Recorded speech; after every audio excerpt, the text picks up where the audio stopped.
woke up and then we were here. Oh, Paimon's head is all dizzy. The scenery here looks different, too. Oh, what should we do, Traveler? Please don't tell Paimon someone abducted us and brought us to some strange place that we could never leave. You're right. Better to think of this as the beginning of a new adventure. Thank goodness you're still here. If Paimon woke up alone, she probably would be trembling in a tree hollow.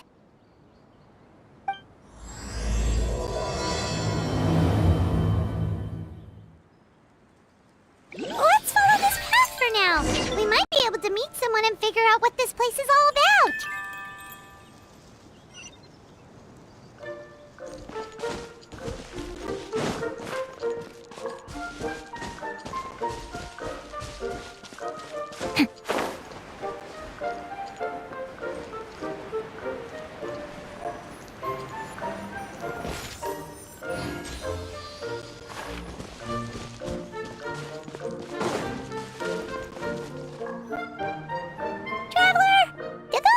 The road looked weird to you. It almost looked like they were made of paper. And those two frogs over there? Yeah, they look like pieces of origami. Oh, by the shade of a lotus leaf stream, don't tell me you forgot how to jump.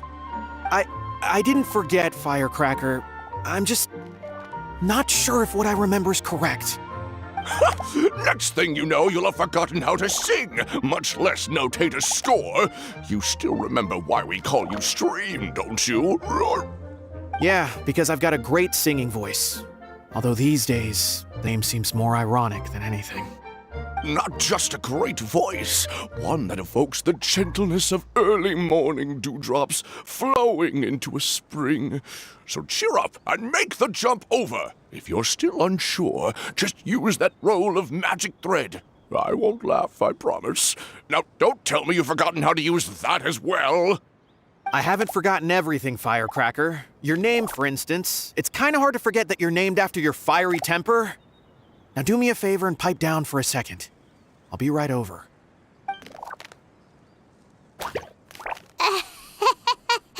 You saw that too, right? Paimon's not seeing things, is she?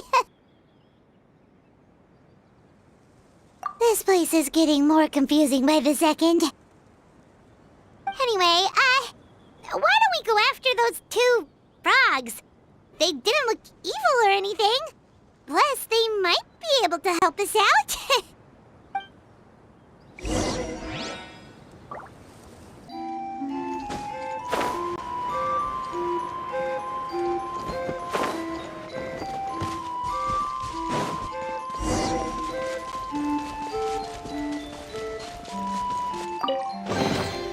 I hope we find long-lost ancient literature.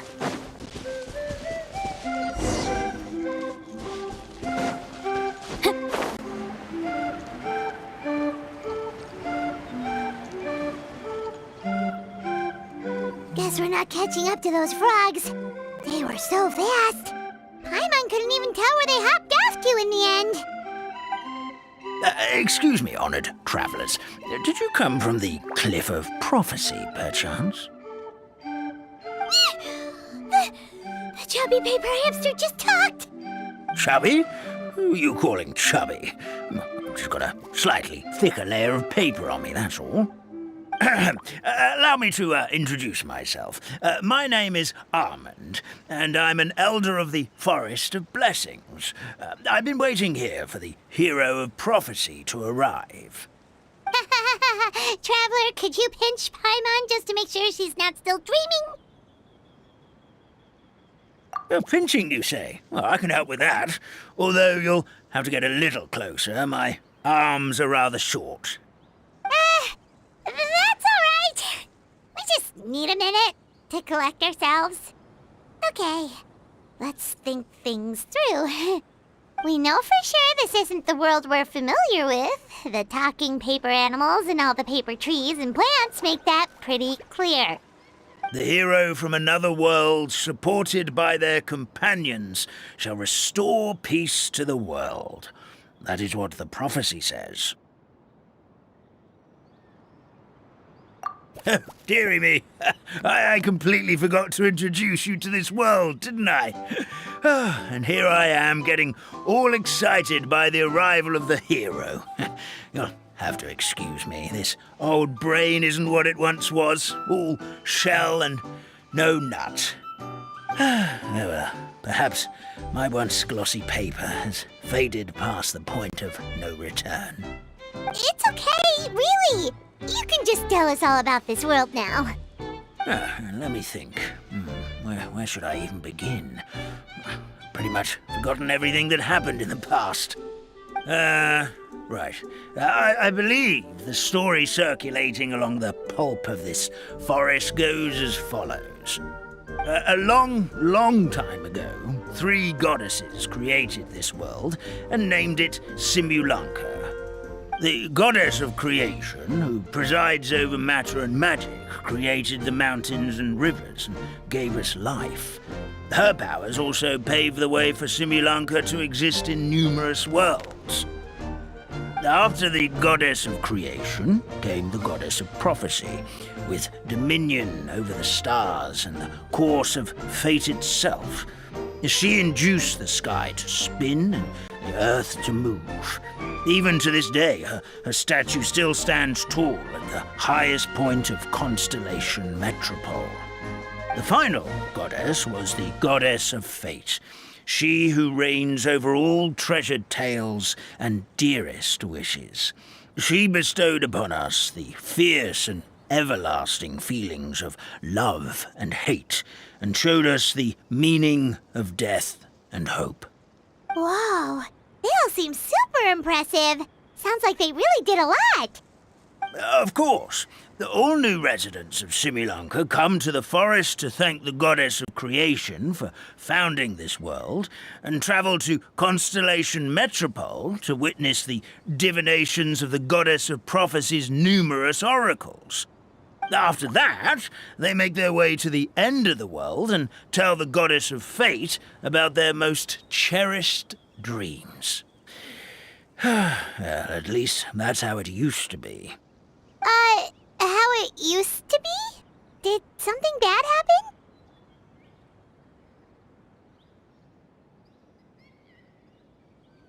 Oh, yeah.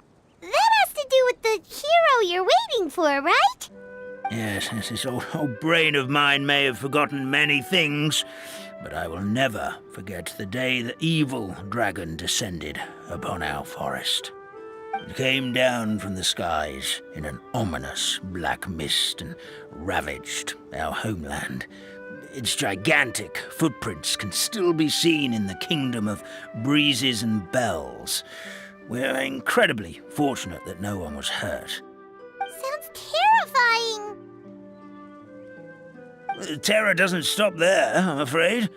Ever since the attack, the Calligraphy Tavern in the forest has been closed.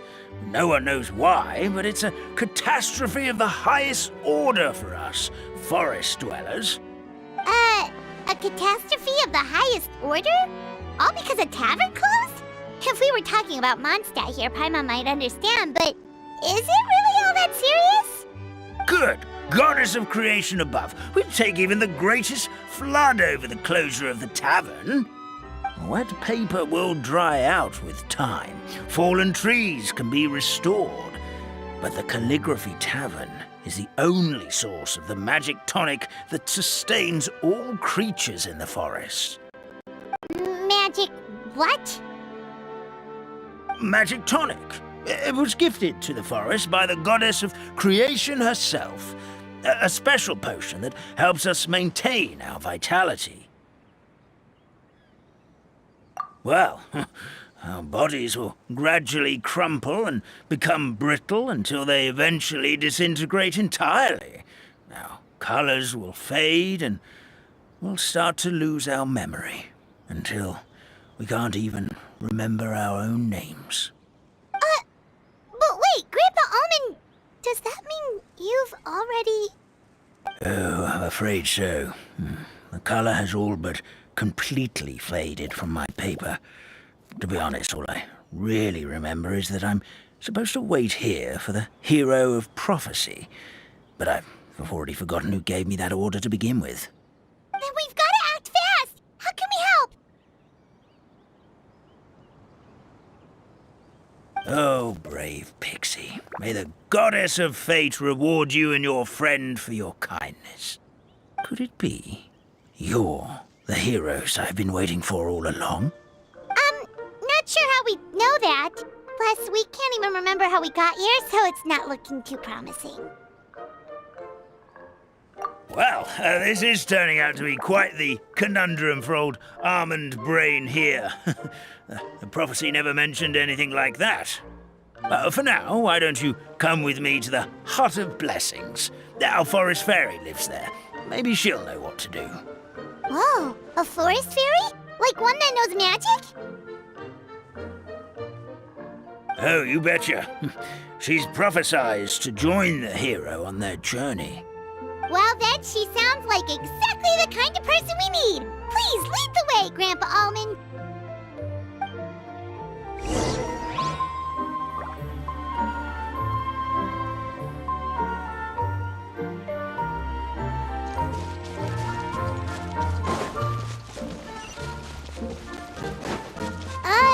That meadow over there looks pretty strange.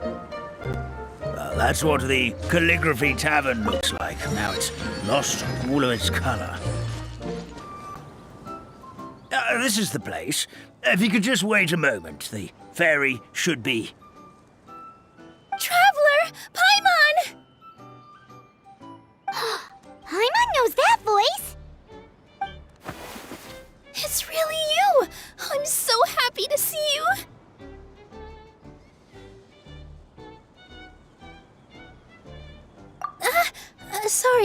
Sorry. So Nilu is the forest fairy? Well, you certainly look the part.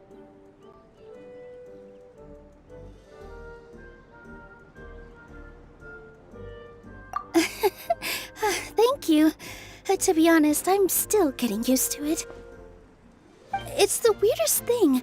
I remember I was reading a book at the Grand Bazaar, and then I guess I must have fallen asleep at some point because, well, then I woke up dressed like this.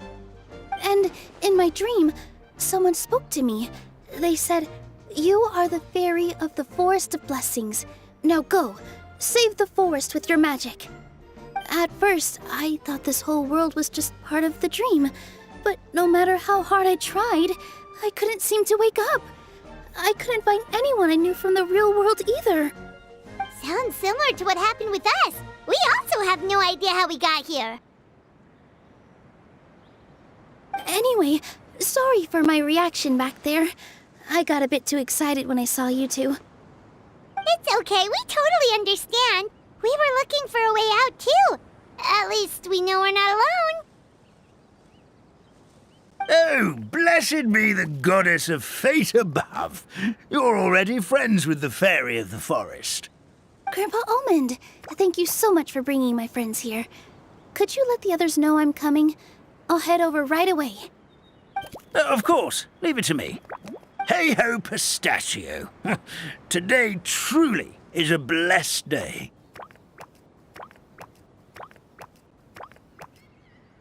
Wow, Nilu. Looks like you made short work of getting to know the locals. Well, when I arrived here yesterday, Grandpa Almond told me all about the state of this world.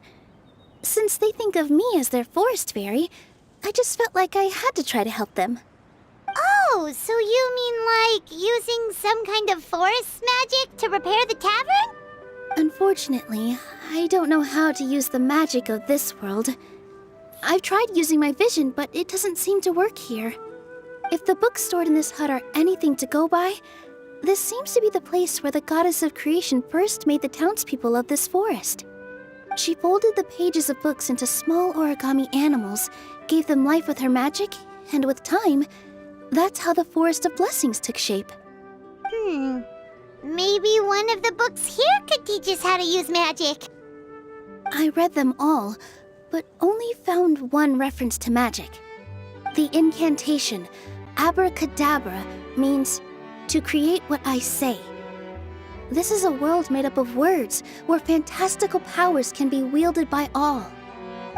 Okay, so basically everyone in this world can use magic?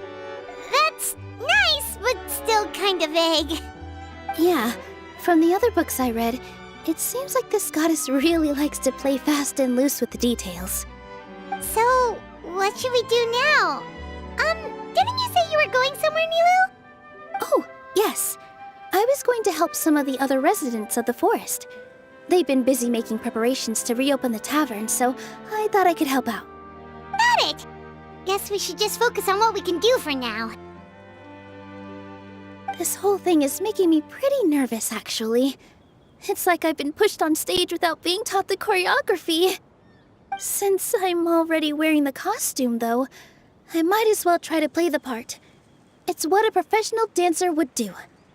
And who knows? Maybe I'll find my own magic along the way. All I can do is try, right? At least you're optimistic.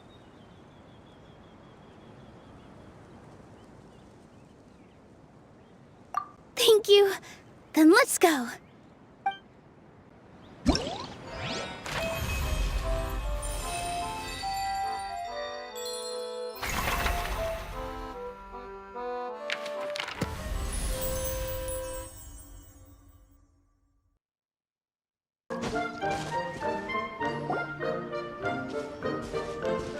Look, the forest fairy is here, and she brought her companions.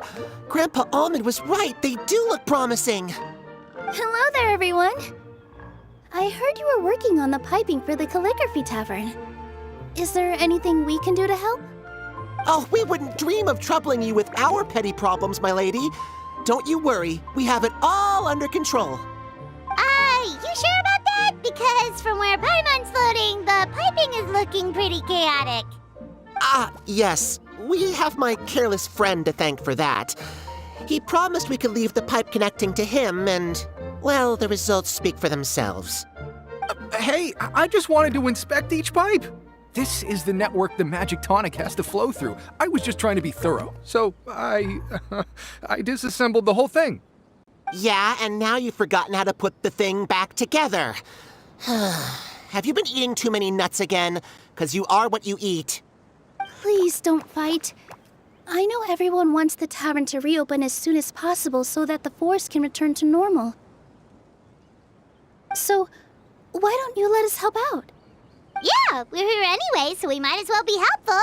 We just need to reassemble these pipes, right? Well, if you're offering... Basically, the pipes need to be connected properly to allow the magic tonic to flow through. If you put the wrong pipe in the wrong place, the tonic will get stuck halfway. Attention to detail is key. Says the guy who messed up the whole thing in the first place.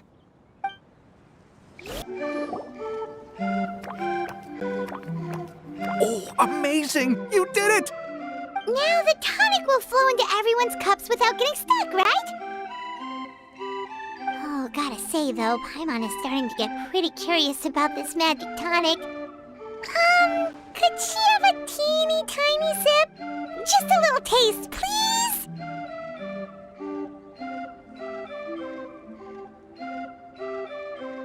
It's not greed, it's curiosity. Well, if it's really just one sip, I guess that would be fine. Just be careful. This is one of the last cups left in the entire forest. We're supposed to save it for our research. Just a sip, promise. Okay, here it goes. We won't... What? What was that? Oh, it's sticking to Paimon's tongue. Wait, is this just regular ink? Wait, does that mean what the legend says is true? The goddess of fate used ink to compose her stories on paper, and the goddess of creation used her power to bring those tales to life. No wonder the tavern is so important to the forest. Maybe the fading disorder occurs when the ink within the body dries up. That would explain why the beings here are forgetting their own stories. Oh. I'm not really sure I can really wrap my head around this conversation, but there's no need to get all worked up on our behalf, my lady. With the pipe installed, I'm sure the tavern will be up and running in no time. What do you mean, can't wrap your head around it? The fairy is recounting the story of how the goddesses gave us life. In fact, I've seen the goddess of creation with my own eyes. Really? Don't be ridiculous. There's no way you're old enough to have met her. We're the same age, and I think I would know considering we went to tell our wishes to the goddess of fate together. So stop talking a load of papier-mâché. Oh, fine. It was my grandfather, all right? He was the one that saw her. He said that one day after he finished work, he saw the goddess of creation grant us life with his own eyes. In her hands, she held the very paper used to form our bodies. She whispered something into the pages, and then suddenly a paper frog was born, ready to leap into the world. Oh, it was spectacular. Cut the theatrics, will you? You weren't even there. Wait, so that's it? Paimon thought creation magic would have a little bit more pizzazz. Oh, so in your world, the creation of life is a much showier affair? Huh, I'm learning something new every day. Well, that's not exactly what Paimon was trying to say. Magic doesn't have to be spectacular. That's enough out of you. All your boasting is confusing our kind fairy. Oh, no, it's all right. I actually think I understand the magic of this world a bit better now. Thank you. The honor was all ours, milady. Traveler, Paimon, we should make our way to the next location.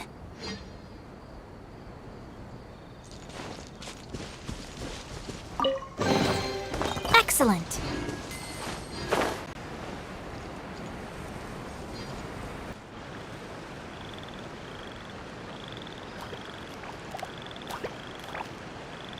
Oh, Stream! Your rhythm is off again! At this rate, it doesn't even matter if the tavern reopens. The band's not even going to get any gigs! I'm sorry. Hello there. I hope we aren't interrupting your rehearsal. Wait, these are the two frogs we saw on the road a little while ago. Ah, the forest fairy is here! For the love of lotus leaves and dewdrop, Stream, you've really got to put in some effort now.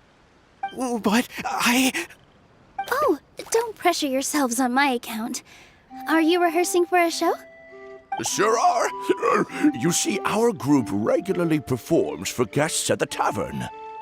We've been out of work for quite some time, with the closure and all, but after hearing of the fairy's arrival yesterday, we figured we needed to get in performance shape right away. I understand how you feel. Back at the Grand Bazaar, Zubair Theater's always busy with rehearsals too. The Grand Bazaar? Do people there sing on lotus leaves as well? Yeah, they do. And it's a really big one. You're the conductor of your group, aren't you? You remind me of Mr. Zubair. Ah, then he must be an ambitious director. One who would do anything to avoid disappointing a single member of the audience. It's just... Is there anything we can do to help you, Mr. Stream? Oh, no. My problems are mine and mine alone. It's just, after the tavern closed, I somehow forgot how to sing. I'm always a few beats behind everyone else, and I keep singing out of key. You were our trump card, our best singer by a mile. I know, but... So he is a victim of the fading disorder too? Don't be sad, Mr. Stream. Whenever I've forgotten important dance steps in the past, my friends at the Grand Bazaar always stick by my side to encourage me. They smile and patiently tell me everything's going to be okay. Then they play the melody for me over and over until the steps finally come back to me. Now it's our turn to help you. We just need to help you remember how to sing, right? The the Traveler's got a great sense of rhythm. We can help keep you in time. Well, what do you say, Stream? I think it's a great idea. Just focus on the lyrics, and the fairy's friends will help you stay on beat. Are you sure? This is really asking a lot. Don't worry about it, Mr. Stream. It'll all be worth it when the tavern reopens and we finally have the chance to hear your marvelous singing voice. All right, then. Thank you so much, everyone. I'll give it my best shot. I feel like I'm getting the hang of it again. Goddesses above, this better stick when it comes to the performance. Just do it exactly like how we rehearsed. Thank you, everyone. Thanks to you, my voice is once again as clear as a flowing stream. Glad to hear that you're feeling better, Mr. Stream. It's also about time for us to go to our next destination. Mm-hmm. We'll be looking forward to your performance at the tavern. Oh, my dear Citrus. Please tell me you're joking. We can't have you out of commission with the tavern about to reopen. I'm sorry, Grandpa Almond. It's the truth. I was just too excited for the reopening and must have fallen asleep in an awkward position. Grandpa Almond, we're here to help. Oh, hazelnuts on high. You could not have come at a better time. Please allow me to introduce you. This is the bartender of the Calligraphy Tavern, Miss Citrus. Miss Citrus is supposed to add all kinds of delicious fruits to the magic tonic. Her additions are what turn it into the finest brew in the land. She's indispensable to the operation of the tavern. I appreciate the kind words, Grandpa Almond, but... Ow, my neck. Are you all right? Terrible timing. Getting a kink in my neck at a time like this? Could you give my tail a little twist? That should help free up the movement in my neck.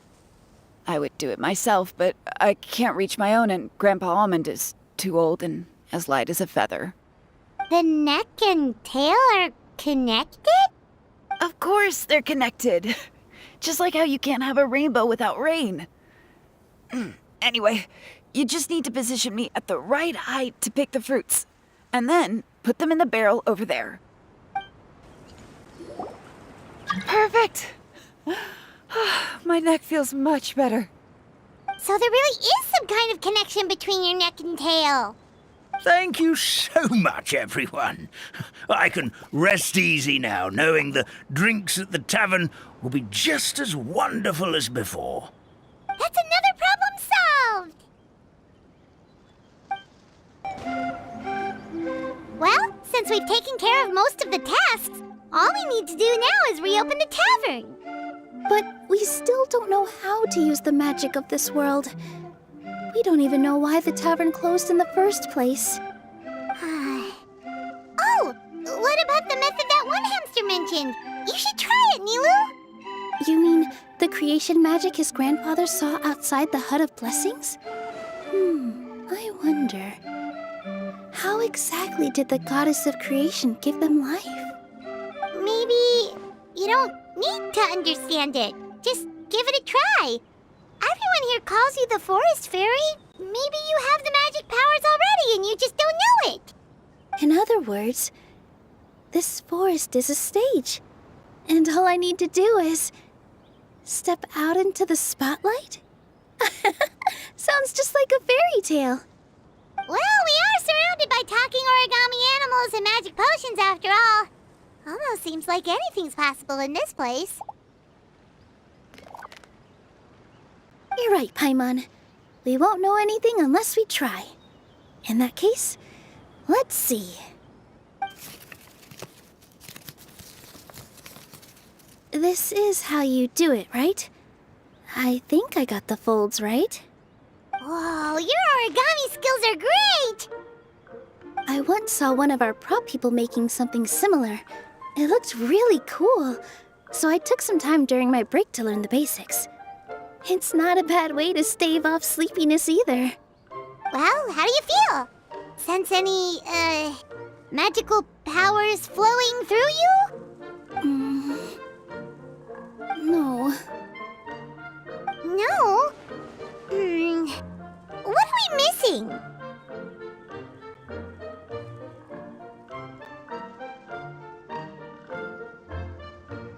Magic words? But how am I supposed to know what the goddess said to bring them to life? Oh, good point! You're the forest fairy, Nilu! What do you want to say to the new resident of your domain?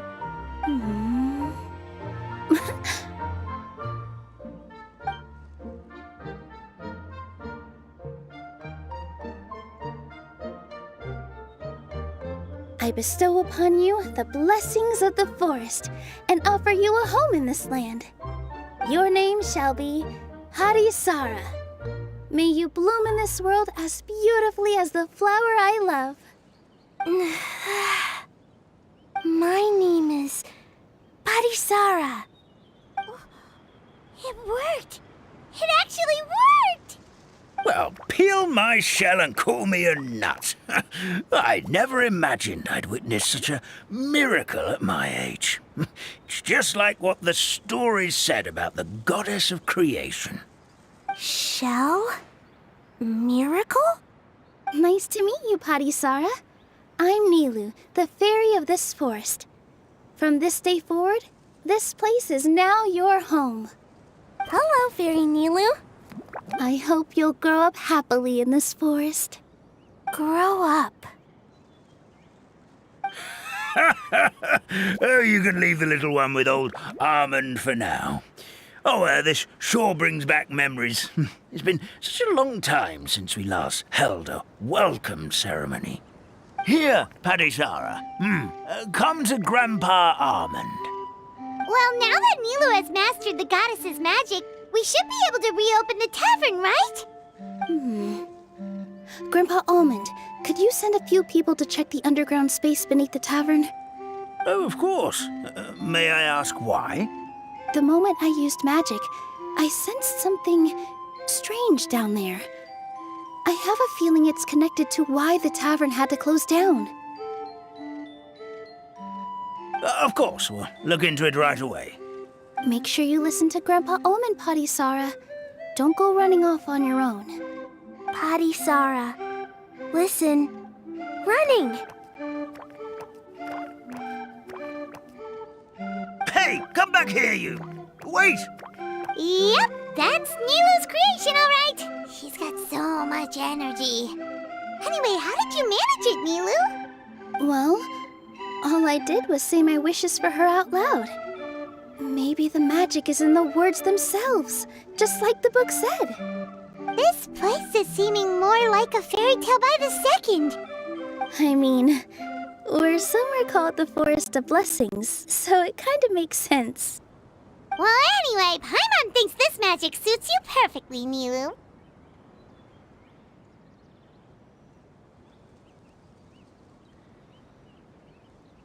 When I brought Parisara to life just now, I was able to sense the magic flowing through the forest, and the flowers and trees, and inside the creatures that live here. But for some reason, there's a hollowed-out space beneath the tavern where I couldn't sense anything at all. We're back, my lady. That was fast. You were right. There was something under the tavern that I've never seen before. It looked transparent and gave off a clinking sound when I knocked on it. Transparent and clinking. Oh, I've got it! Already? You've got to use Fairytale logic, Paimon. That's right. An empty ink bottle, to be exact. Still remember the taste of the magic tonic you took a sip of, Paimon? Yeah, it was ink. Oh, Paimon gets it now! Traveler, Paimon, will you come gather some ingredients with me? I learned what we need to make the magic tonic back in the Hut of Blessings. Sure thing! What do we need to get? A setting sun that never sets, a dragon that cannot fly, and a moon that only shines at night. Where are we supposed to find crazy things like that?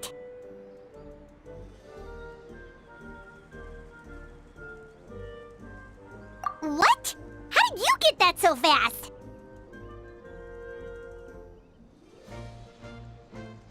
logic, huh? Lucky guess more like. Give me just a second. I'm gonna go fetch an ink bottle from the other room. Paimon doesn't get it. All the ingredients are super tasty, but somehow the final product turns into ink. Well, anyway, Paimon's not going anywhere near this stuff this time. Not even if you bribed her. Sorry to keep you waiting. Let's see.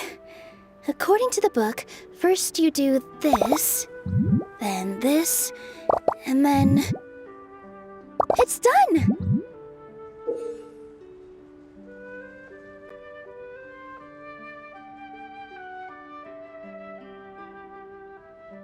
Wow, magic sure makes everything super convenient.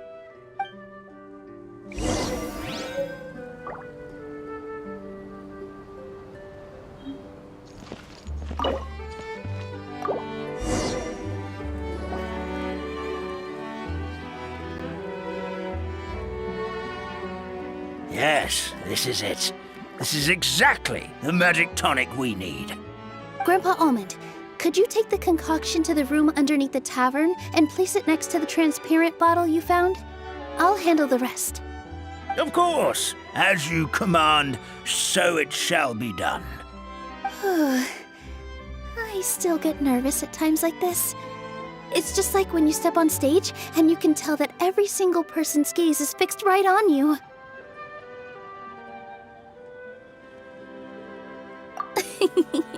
Thanks, you two. I can't tell you how great it is to have you by my side. Almost makes me feel like I've been blessed by the goddess of fate, too. Let's go. We shouldn't keep everyone waiting.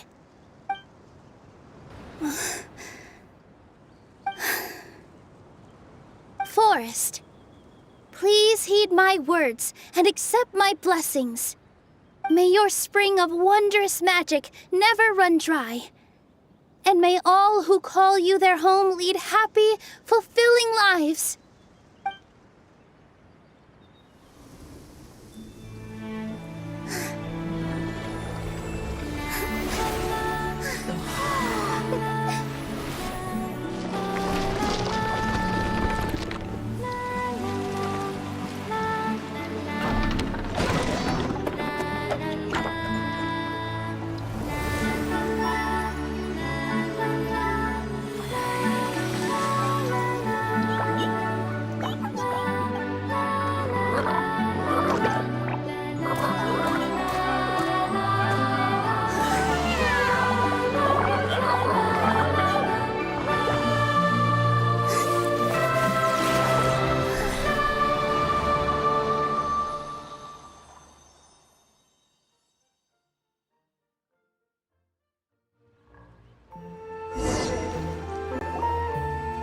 Fairy Nilu is amazing!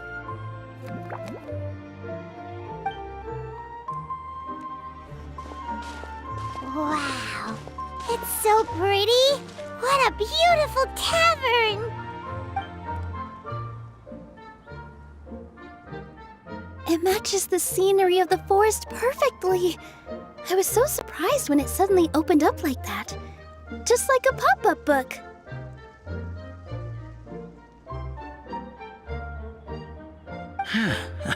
I remember now. I remember everything. It was me.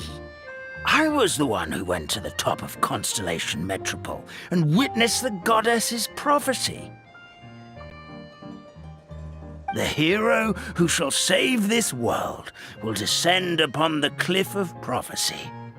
The hero, supported by their companions, shall restore peace to this world. So the prophecy really did have all the answers. You just forgot the first half. That's why I was waiting near the cliff of prophecy. Wonderful, simply wonderful. There's still some hope left for old Almond after all. Is the Cliff of Prophecy that place with the huge mural? 'Cause that is where we woke up, but we don't remember anything about how we got there. Also, we didn't get a change of clothes like Nilu. Are we definitely the heroes? If not you, then who else? You've already helped the fairy revitalize our forest. To us, that makes you heroes, prophesized or not. Alright. Either way, we're going to keep adventuring, even if it's just to figure out how we can get back to our world.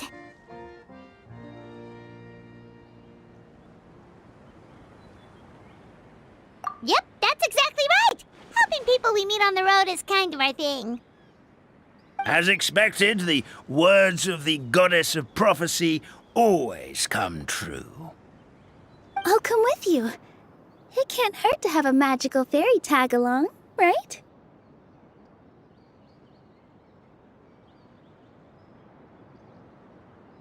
Heroes and fairies, dragons and new adventures. This is sounding more and more like a fairy tale by the second. I would say your next stop should be Constellation Metropole. It's Simulanka's most prosperous city, just across the sea. Once you've arrived at the Astral Garden at the highest point in the city, maybe you can try seeking divine counsel from the goddess of prophecy herself. Are you leaving, Fairy Nilu? I'm afraid so. There are still other people who need my help. I won't go far, though, and I'll come back to visit the minute I have time to spare. So be a good girl, Patisara, and help out Grandpa Almond whenever you can, all right? Mm-hmm. Got it! Patisara will wait here for you. That's a good girl, Patisara. I almost forgot. If Constellation Metropole is where you're heading, you'll need to take the Maritime Express. I'll head to the station first thing tomorrow morning and wake up that lazy station master for you. Why don't you take a break for the rest of the day? You should savor the beautiful scenery of the forest before you go. Sounds great! Paimon definitely feels tired after being on the go for so long. There's a spot in the tavern with Paimon's name on it. Oh, sounds like someone's ready to order. Oh, well, if you're offering. Paimon will take a glass of Buell fruit tonic. But hold the tonic.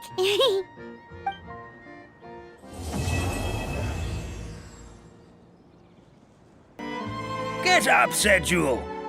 Time to get to work, you lazy bones. I can't remember how to call the train. Just let me sleep a little longer, then I'm sure I'll remember. Don't try to pull one over on me, young man. Your fading disorder has been cured. I saw you chugging cup after cup of magic tonic in the tavern last night. You must be mistaken, Grandpa Almond. That guy definitely wasn't me. Oh, you remember my name now, do you? Then it seems like you're all better. You had no idea who I was when you were fading. Now, enough of your nonsense. Get up. The fairy and her friends are going to be here any second. All right, I'm up.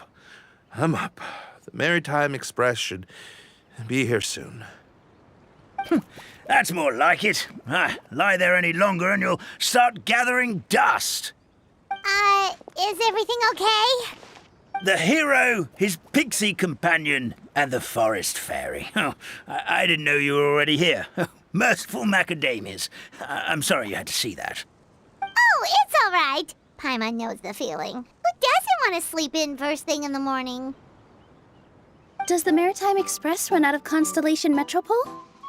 Yes, each train needs a conductor to operate, and the conductors are always from the capital. The more difficult maneuvers are a little too complicated when you're made of paper. Oh, so you mean the people of Constellation Metropole aren't origami animals like you? Well, the city welcomes visitors from all over the world, so you're bound to run into some forest dwellers there. But yes, generally speaking, the residents of Constellation Metropole look quite different from us. You'll see for yourself soon enough. Here comes the train.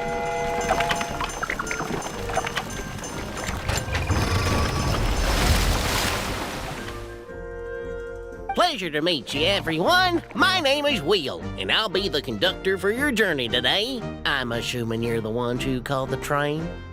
Whoa, it's a little toy man! Yes, we called the train. The hero and the forest fairy need a ride to Constellation Metropole.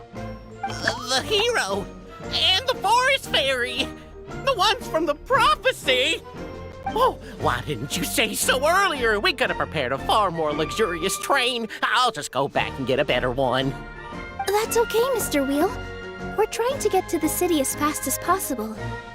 We just need you to get us across the sea. In your capable hands, I'm sure we'll get there in no time. Of course, my lady. It would be an honor. Well then, all aboard, sit anywhere you like. We'll get a stunning view of Simulanka no matter where you're seated.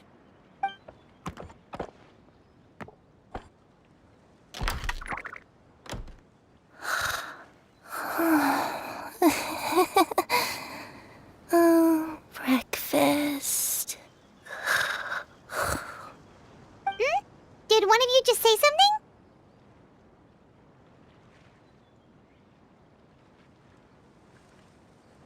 Wasn't me either.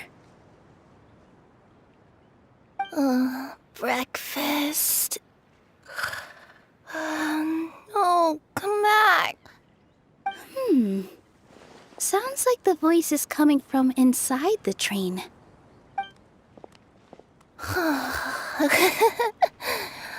Fish. Chicken drumsticks. Oh, gotcha.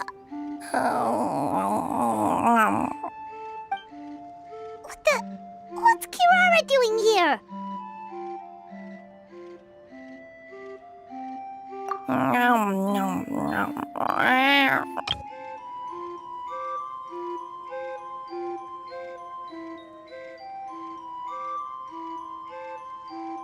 Is she a friend of yours? Oh, let Paimon introduce you. This is Kirara. She's... Oh, wait. Actually, maybe we should wake her up first. So noisy. Is it morning already?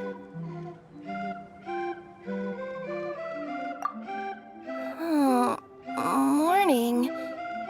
Huh? Traveler! Paimon! It's you? Which means... Oh, thank goodness. It was all a dream after all. Oh, gotta hand it to my imagination. It all felt super real. There were these toy people, but they were alive and they could talk. Ahem. Madam, sleeping overnight in the train car is prohibited.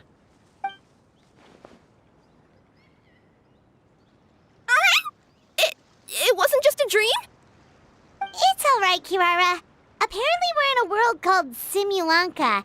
We got here yesterday, too. Simulanka? So, that's what it's called. I spent all day yesterday wandering around this one city.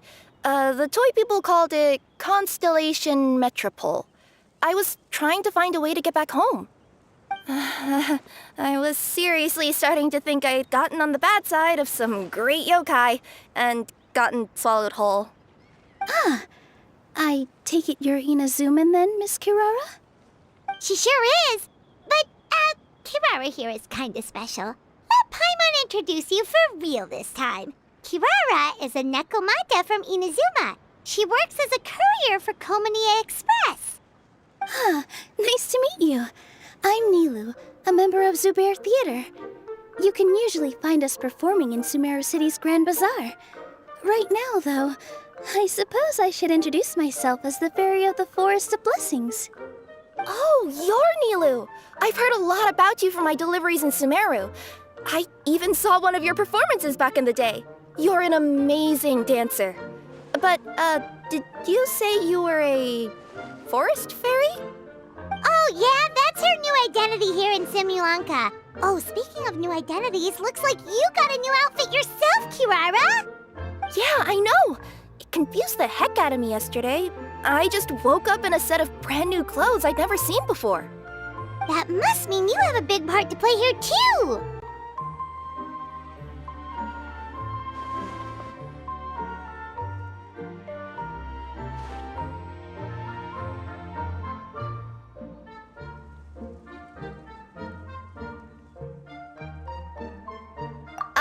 think Miss Lynette would be better suited to that role, being a magician and all. Did you by any chance hear a voice speaking to you before you got here, Miss Kirara? A voice. Oh, yeah, I did hear something. But I was so freaked out, my tails got all tangled. So I, didn't catch much of what was said. Sorry for the interruption.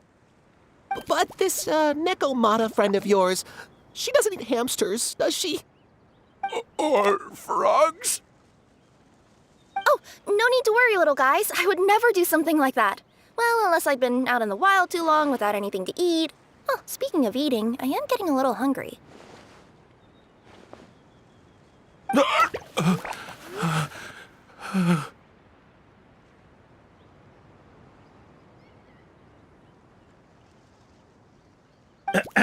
Where are your manners, everyone? This young lady is a trusted friend of our esteemed hero. Now, I know a fear of felines is etched into us with ink, but I'm certain Miss Nekomata in boots here means us no harm. It sure looks like you're keeping your distance, though, Grandpa Almond. You will have nothing to fear, I promise. I met some origami animals in Constellation Metropole yesterday, and I even made sure to retract my claws so I didn't hurt them by accident. Plus, you all look just about as tasty as the cardboard boxes I deliver. Not that I tried to eat you even if you did look tasty. Promise. Please excuse us, Mom. It's just an unconscious reaction. Dear passengers, it's almost time for us to depart. Oh, yeah, that. Whoops. This turned into a pretty long conversation, didn't it? All right, let's get on the train. You coming with us, Kirara? Mm-hmm. I'll ride with you to the next stop. There's a place near the Metropole that caught my eye yesterday, so I want to go explore it today. Then all that remains for me to say is, on behalf of the Forest of Blessings, thank you once again for all you've done for us. May the Goddess of Fate be with you and bless your journey, Madam Fairy, Miss Nekomata in boots, and our brave heroes. Please do visit us in the Forest of Blessings again, once peace has returned to this land. We will. We'll definitely meet again. Take care, Grandpa Almond.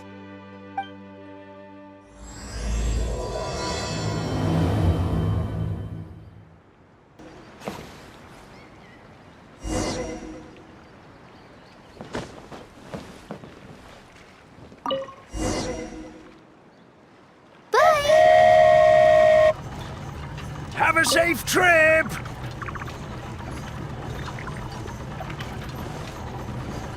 Wow, a train ride over the sea?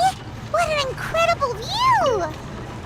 Please keep your head and arms inside the train at all times. We don't want anyone falling into the sea.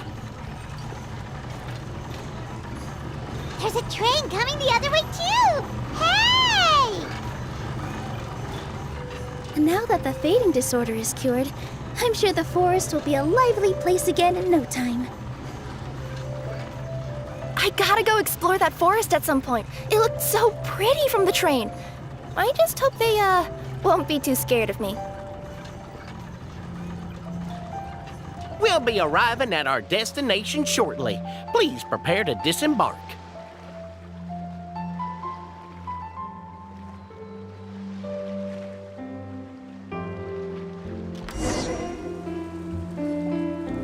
Here we are! Constellation Metropole is right over there. It's a short walk from here to the Gear Sky Ladder, which will take you right to Metropole Square. And thank you again for choosing Maritime Express. Great! And thanks to you for a smooth and pleasant journey, Mr. Wheel. The train cars were comfortable and spacious, and I had a great night's sleep. I'll definitely be back. As you wish, ma'am.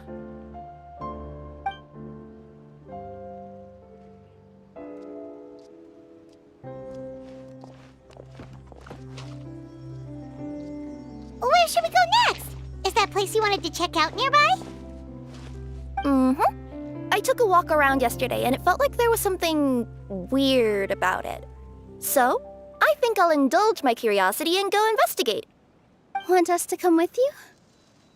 It's okay. You guys go ahead and visit the Metropole for now. Hopefully, that's where you'll be able to find out some more about this world. I pretty much explored the whole place from the rooftops yesterday, but for some reason, this is the place that caught my attention. You know what I mean, right? Like when you get a stone stuck in your claw or something, it keeps nagging at you to dig it out, but you can't focus on anything else until you do. Don't worry, if you run into any trouble, I'll be there faster than you can say gold level courier of the Comania Express. Okay, fair enough. We'll head to the Metropole then. Guess this is where we say bye for now.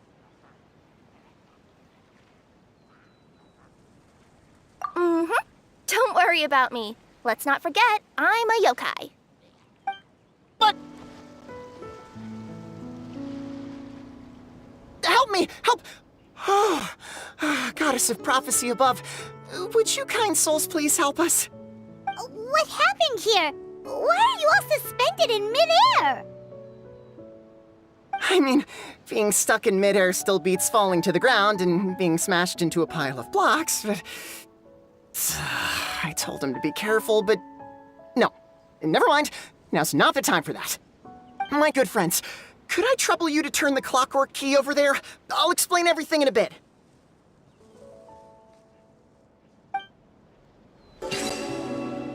Oh, thank you. Oh, thank you. What happened there? It almost seemed like we turned back time. I take it this is your first time witnessing the power of the Goddess of Prophecy, then? If so, I can see why you might think that. Basically, this is a gift bestowed upon Constellation Metropole by the Goddess of Prophecy, who rules over the natural course of all things. It helps those who have deviated from their proper path to get back on track. Proper path? Do you mean everything that happens in the Metropole has been planned out since the very beginning? Why are you saying that as if it's a bad thing? You're not explaining it clearly. Here, allow me. Of course, all the residents of the Metropole have the freedom to live their own lives. For instance, whether I use olive oil or sesame oil in my morning skincare routine is entirely my choice. But whenever something disastrous is about to happen, like when I almost got turned into a pile of rubble just now, the goddess's magic will activate in the world around us. So, in other words, it's kind of protection magic? To keep people alive? You could say that. There are other situations in which it activates too, but that's basically correct. Well, in any case, we're glad no one's hurt. Are you heading to the Constellation Metropole? Yep. Do you know where we can find the Gear Sky Ladder? Oh, it's just that platform up ahead. The one with the key sticking out. That thing? Are you sure? Yep, that's the one. Pretty much everything in the Metropole runs on tracks and gears. The Goddess of Prophecy watches over it all. Which is to say, all the tracks are fixed. If a machine is set up to move forwards, it'll never move in reverse. This reminds Paimon a lot of Fontaine's clockwork toys. You mean, like those music boxes with dancing figures? I think I've seen one or two from the merchants in Sumeru. Yeah, exactly like that. Anyway, sounds like it's not gonna suddenly fall out of the sky, so Paimon's okay now. Should we get going? Whoa, what a bustling city! This place is fit for a king! Our next step is to get to the top of the Metropole and ask the Goddess of Prophecy for guidance. If there is a king in that castle, I sure hope he won't get mad at us for trespassing.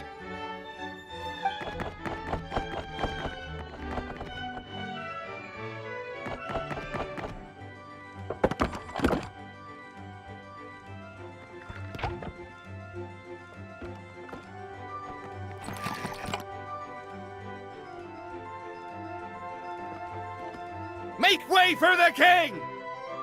Oh, darn, we jinxed it. Oh, no. Did he overhear us talking about us sneaking into his castle? Paimon hopes he's not mad. Silence! The one who shall soon stand before you is the ruler of Constellation Metropole, the one who descended after a meteor shower, and the protector of order and all the stars in the sky.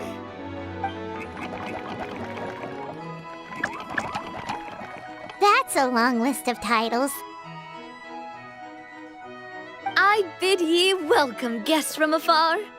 Long have I heard of your grand deeds, O fairy, who restored the lifeblood of the forest, O hero, who...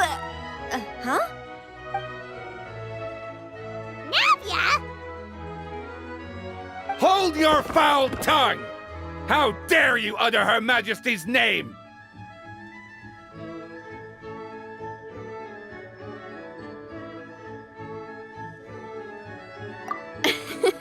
Nice one, partner. Spectacular improvisation skills. I'd expect no less from you. All right. You can relax now. Allow me to make some introductions. This is the Traveler, and his trusty companion, Paimon. You are personal friends with Her Majesty the King? Please, forgive our grievous mistake. We had no idea. All right, the welcome ceremony is over. Everyone back to your stations. I will personally treat our guests to some royal hospitality. Yes, Your Majesty.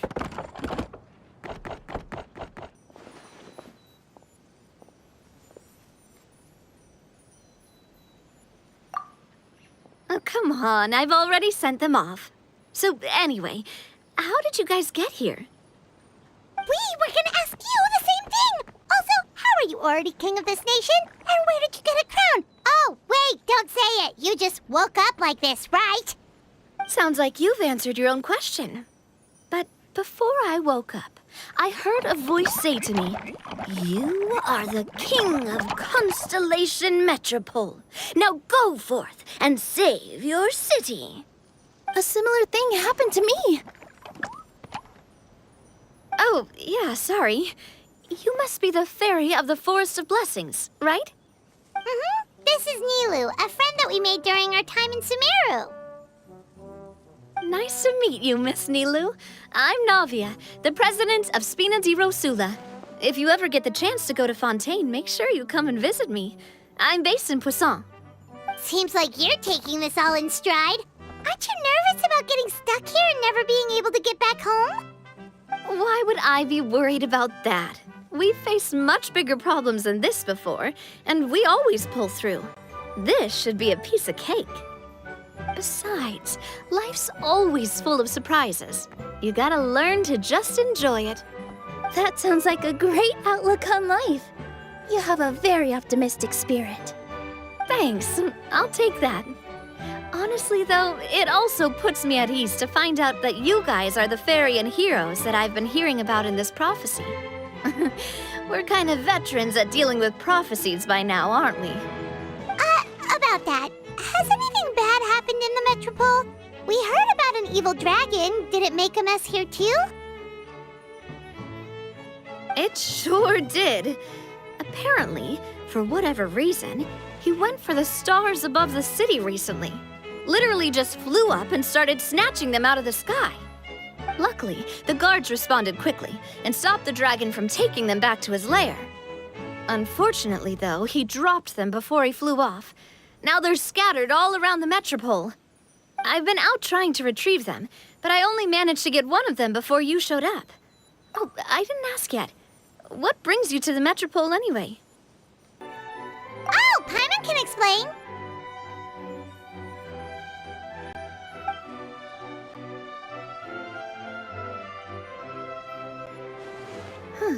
I see.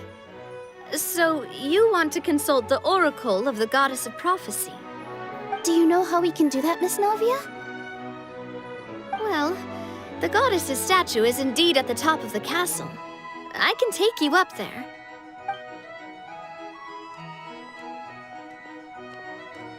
However, I've heard from the citizens here that the goddess hasn't given out any new revelations in a very long time. Really? But Grandpa Almond told us that he received his prophecy from the goddess. Oh, that's probably because the prophecy about the hero of Simulanka has been around for a very long time. But recently, people realized that the goddess didn't reveal anything about what's supposed to happen after peace has been restored.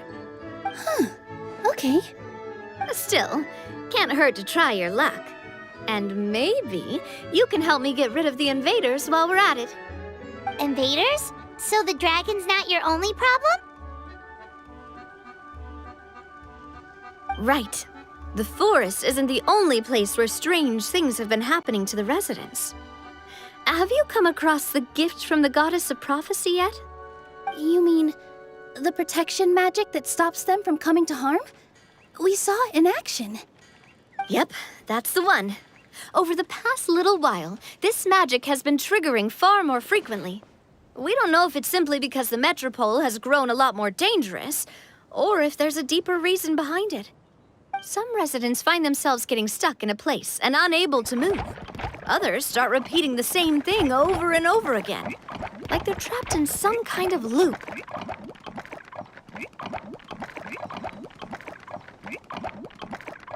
If we were to use clockwork toys as an analogy, could it be that the tracks have eroded or the gears have slid out of place? That's exactly right, Nilu. That's basically what's happening. Anyway, some of the monsters outside the city saw this as an opportunity to launch an invasion. But we didn't see a single monster on our way here. That's because I already took care of most of them over the past couple of days. Of the remaining few, we trapped some of them inside the castle and chased the rest back out of the city. Okay, so to summarize, not only has the magic here gotten all messed up, but the dragons also knocked some of the stars out of the sky, plus there's a bunch of monsters in the city. Sounds like there's a lot more to fix here than in the Forest of Blessings. Well, defeating the dragon and the monsters should be straightforward enough. But how do we fix the magic? Supposedly, the goddess has had it all planned out for ages. One of her oldest prophecies says this: "Go and push the gear that connects up to the starry sky. When that time comes, I shall dance and return the tracks beneath my people's feet back to the stars in the sky." Huh? But weren't the tracks the gift that she gave to her people in the first place? Does that mean she plans to take the gift back?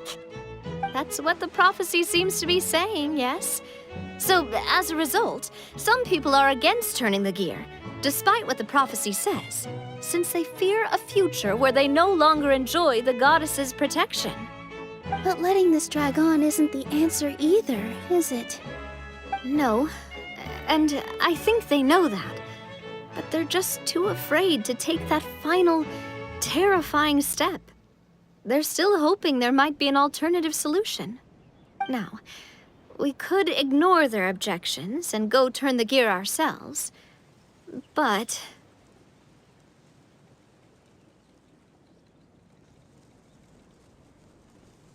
Exactly. You know me well. And that's why you're my partner. I want to get as many people on my side as possible. At the end of the day, this is their city, and they should have the right to decide its future. Ooh, spoken like a true wise king, Navia. I am the boss of Spina di Rosula, after all. This may be my first time as a king, but there are a few similarities between the two roles. Traveler, Paimon, Miss Nilu, would you be willing to lend me your support? With your help, I'm confident we'll be able to find the most frictionless way to resolve the problems plaguing this city.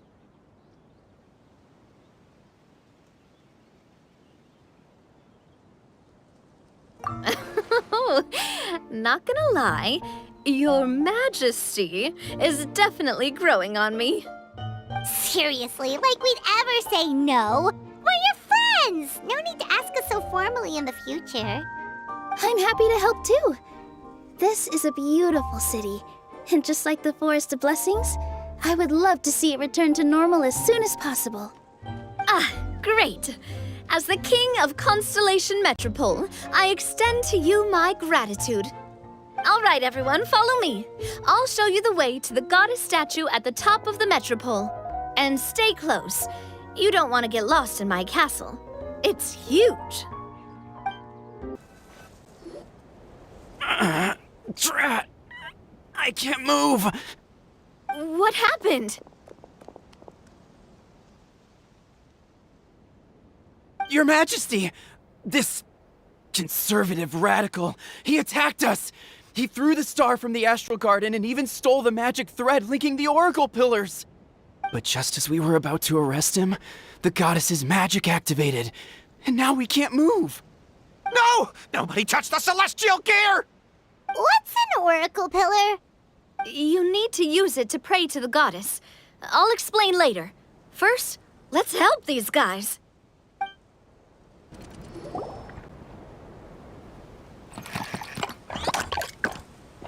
Hey, he's getting away! Halt! It's okay. Let him go. But, Your Majesty! Even if we catch up to him now, we won't be able to change his mind, much less quell the fear that many others like him are feeling. All it would do is turn him further against us. Understood, Your Majesty. Also, this is the magic thread he was holding from the Oracle Pillars. Your Majesty, what should we...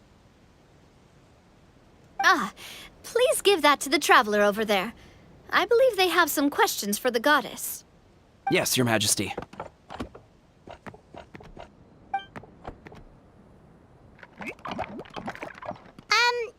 So, what do we do with this exactly? See those oracle pillars over there? Just use the magic thread to connect them together in a specific pattern, and the goddess of prophecy will answer your prayers. Oh, sounds easy enough. Let's give it a try.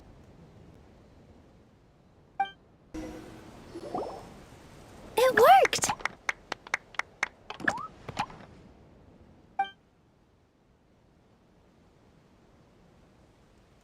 To which course of fate do you seek answers, my child of Simulanka? The hero from another world, supported by their companions, shall restore peace to this world.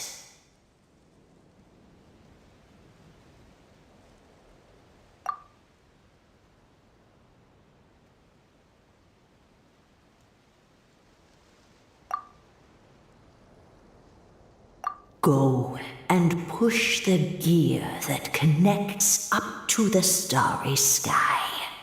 When that time comes, I shall dance and return the tracks beneath my people's feet back to the stars in the sky.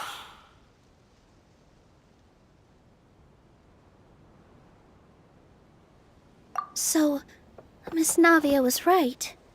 The goddess of prophecy didn't tell us anything about the future. Fair enough. Guess we'll just have to play it by ear.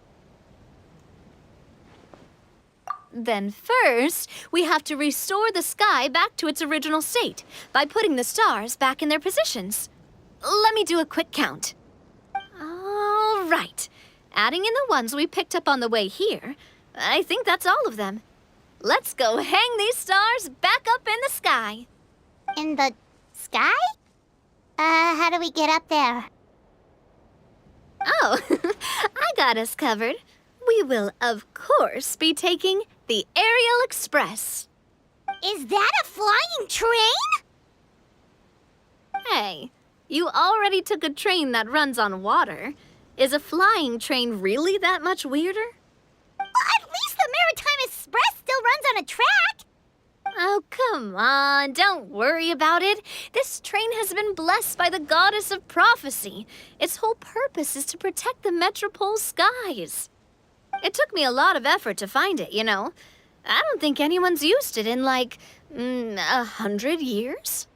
100 years? Are you sure it's safe? Let's not forget that the goddess of prophecy's magic has been going haywire recently. Well, it's not like we have any other options. Unless you want to do the honors, Paimon. Fancy flying up there on your own? No, thank you. It's way too high up. Oh, wait, Nilu. You've got a feel for how magic works here. Can you do your thing and sense if this train is the real deal? I can try. Yes, I can sense traces of magic, but it's different from the kind I felt in the forest, so I don't know. Okay, fine. Guess there's only one way to find out. That's the spirit. I'll come with you. Miss Nilu, will you be joining us? I think I'll stay behind.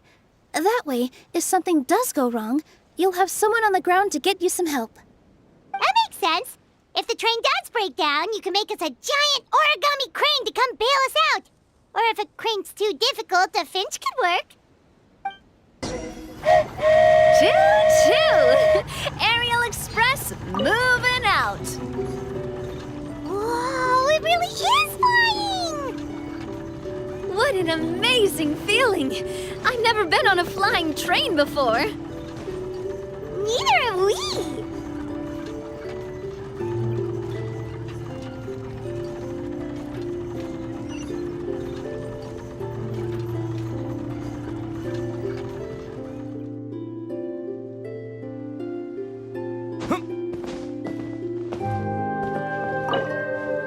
That should do it. On to the next location.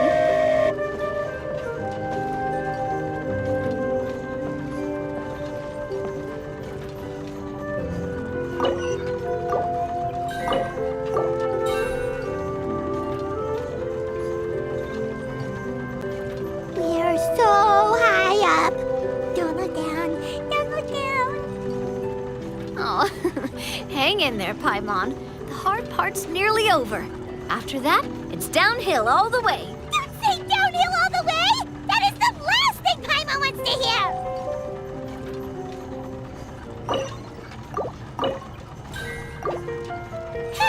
We're finally done. Okay, let's get back down while this train is still working.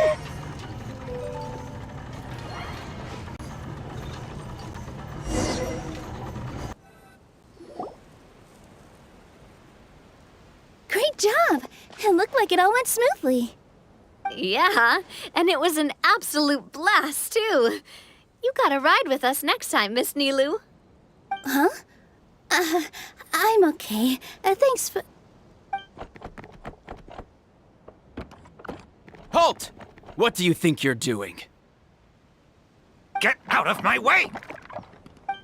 What's going on? Your Majesty, there! Let us through!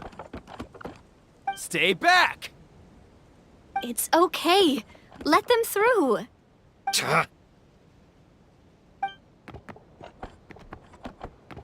Your Majesty, could we please ask you not to turn the gear that connects up to the sky? And why is that?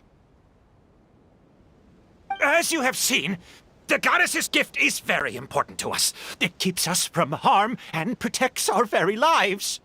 Some of us, we just aren't ready to lose that protection. I see. I understand. Huh?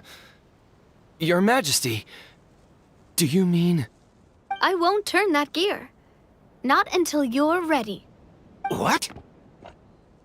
I've said before that the Metropole belongs to the people, and they should have the right to decide its future. But let me ask you this. How do you plan to solve the issues we are currently facing? Well, we'll start by rescuing the people that have gotten stuck. And then we'll find a way to figure out the true cause of this crisis. And have you made any headway on that? The true cause, I mean. Unfortunately not. Hey, you little... I'm sorry, my friend, but it's the truth. You have friends and family that have been affected, don't you? That have gotten stuck? Duh. I understand your concerns. But if we let this drag on for much longer, the situation may well get worse. More and more people will be frozen by the goddess's magic. Yes, but if we turn that gear now, all the tracks in this city will disappear. I know this is a hard decision to make. But have you ever thought about why the goddess might have made things this way in the first place? Huh? Why do you think she might decide to take back her gift and stop revealing further prophecies about the future? Are you saying she has abandoned us? No. Quite the opposite, in fact. What do you mean? The goddess dearly loves this world and all the people of Simulanka. And because she loves you so much, she wants you to be able to choose your own path. Every parent hopes their child will have a happy and carefree life. But if they're overprotective, then all they'll manage to do is keep their child trapped. If a mother bird lets her baby ride on her wings for too long, her child will never learn how to fly. Perhaps the goddess of prophecy has always known that one day she'll have to let go. Children can only become independent if they're allowed to form their own opinions, make their own decisions, and deal with the consequences on their own. Only then will they be able to continue their journey alone, even after their parents are gone. But we've relied on the goddess's protection for so long. We don't know what it's like to go it alone. We don't know if we have what it takes. Are you kidding me? I think you've proven yourselves more than capable of that. What do you mean? You made a call in a time of crisis, and you've come all this way to talk to me. Even the guards couldn't stop you. That must have taken a lot of courage. But we only did it because we were scared. Why you set out on the journey doesn't matter. What matters is that you've proven you can choose your own path. My friend, I fear our king is right. It is time for us to face our fears. What? But we... We can't go on living like this. Living in fear. Look at what it's driven you to do. You threw away a star personally created by the goddess of prophecy herself. You once revered her more than any of us. And I think the king is right. She hasn't abandoned us. So, why don't we put our trust in her one more time? I don't care anymore. Do what you want. Aw, he laughed. I'm sorry about my friend. That's just how he is. Always had a terrible temper. Please accept my apology for his impudent behavior. Is it just me, or has he accepted the goddess's prophecy? I think so. Not that you'll ever hear him admit it out loud. Your Majesty, please turn the gear that connects up to the sky. So, you've made up your mind? About giving up the goddess's gift? Yes, I've made up my mind. But maybe losing the gift isn't what this is about anymore. Because we've gained something too. You have given us courage. Well said. I am proud of your decision. Now, gather around, everyone, and join me as we make the night sky of this wonderful city turn once more.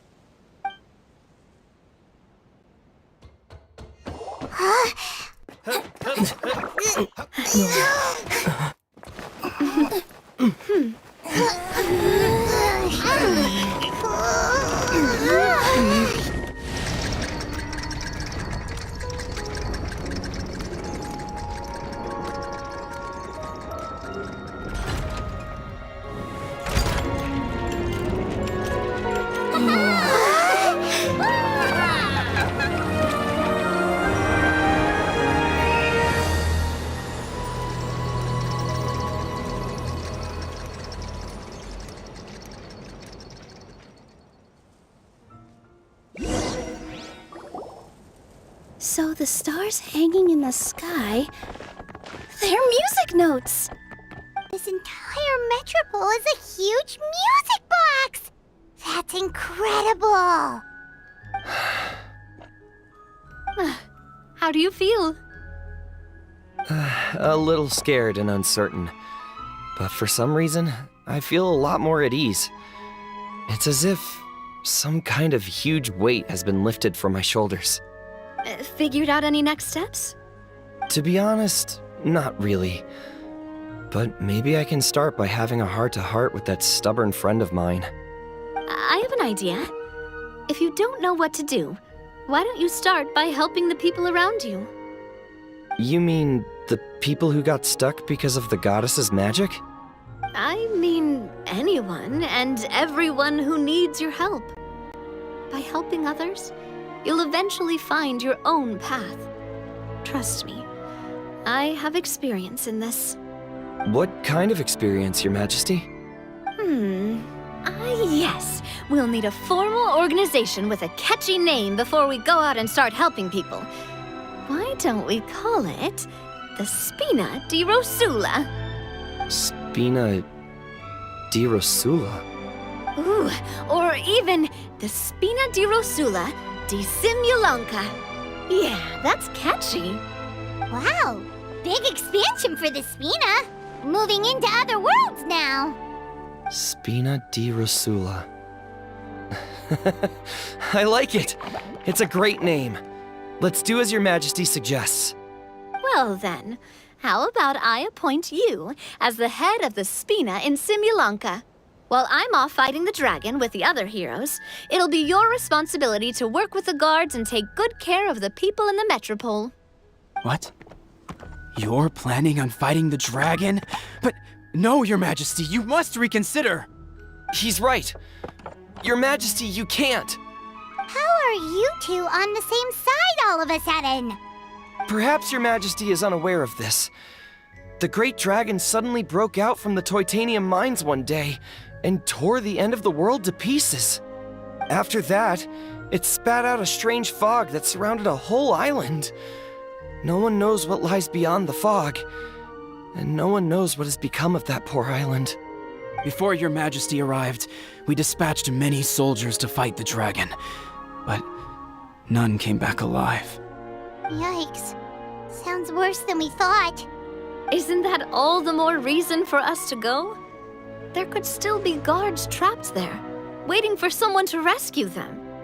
King Navia is right. We cannot simply stand by and watch as the people of this world suffer. Very well. Though I have not served by your side for very long, Your Majesty, 2 days is enough for me to have learned that once your mind is set, any attempts to change it are futile. You're a pretty good judge of character. He probably didn't mean that as a compliment. Since you're serious about this, I won't try and stop you. There's only one way to reach the end of the world, and that's by taking the Maritime Express. Oh, right! So there's a line going there too? Yes, it was originally built to serve the workers commuting to the Titanium mines, but it has been abandoned since the dragon attack. I'll tell the conductor to wait for you at the platform by the side gate to the Metropole first thing tomorrow morning. You're embarking on an extremely dangerous adventure. Please be careful, Your Majesty and friends. Oh, thank you for your concern. While I'm gone, I leave the Metropole in your capable hands. Yes, Your Majesty! Just call me boss from now on. That's what everyone in the Spina calls me, and it's what I'm used to.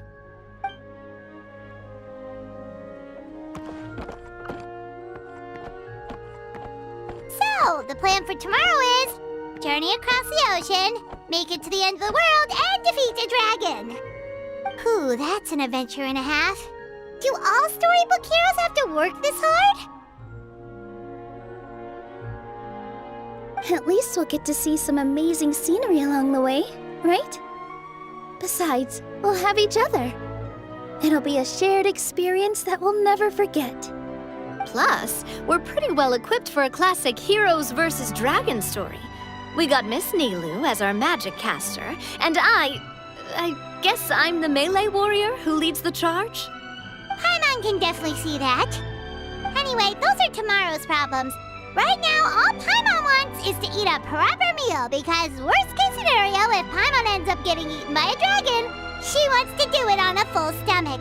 And something about the end of the world doesn't sound like a great place for food options. Well, the origami animals in the forest only drink magic tonic. What do the toy people here in Constellation Metropole eat? Vegetable oil and sawdust, I think. No!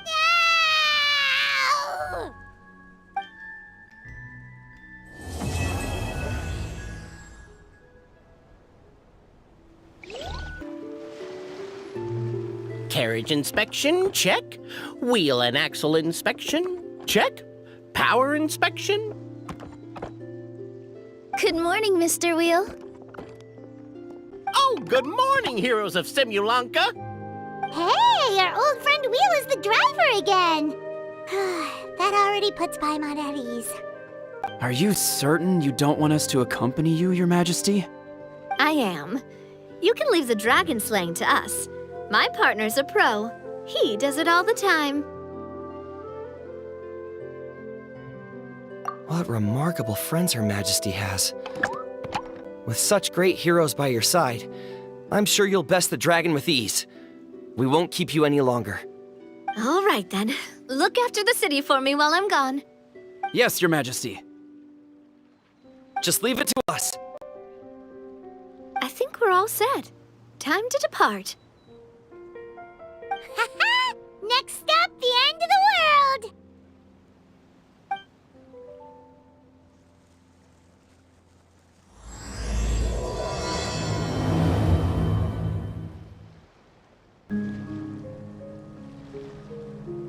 So we've got to switch trains, right? Huh? What's that? It looks like Haley Turtles, they've taken over that platform! Huh? What do we do? Just find somewhere to hide, Mr. Wheel. We'll take care of them. Phew. That's all of them. Thank you so much for your help, everyone. Now, let me take a look at the train.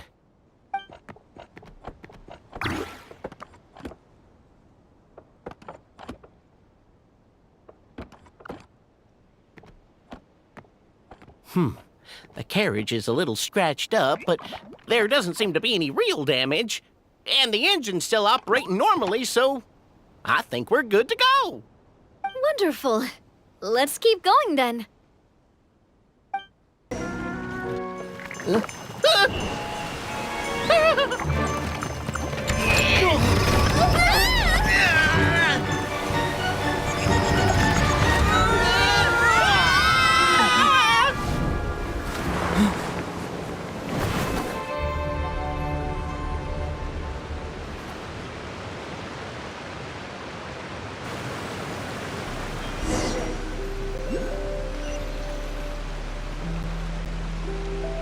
Go forth and witness this world, my... Make sure to be nice to everyone. I leave it to you. Are you okay, Miss Nilu? I'm fine, but I think the traveler is still unconscious. We're lucky this guy caught us on the way down.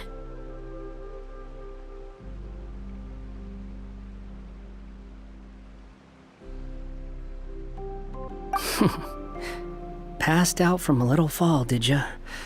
How fragile. I'll cut him some slack. The traveler's had a rough few days. We should just let him nap for a bit. But my leg's falling asleep. You couldn't have set him down on the grass over there, Hawkeye? Ha! I go out of my way to save 4 people who fall out of the sky, and now you're nitpicking my choice of soft landing? That's the most ridiculous thing I've ever heard.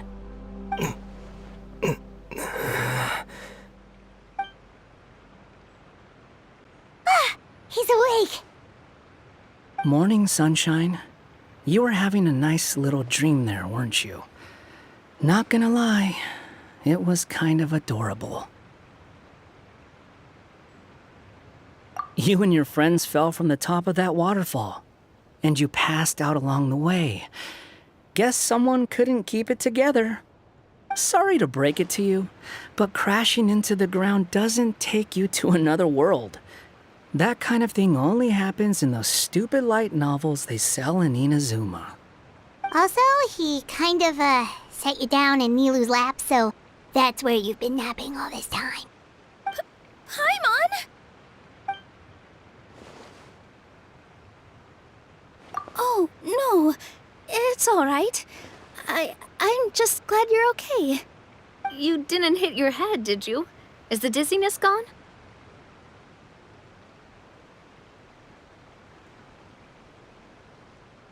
Really? What did they say?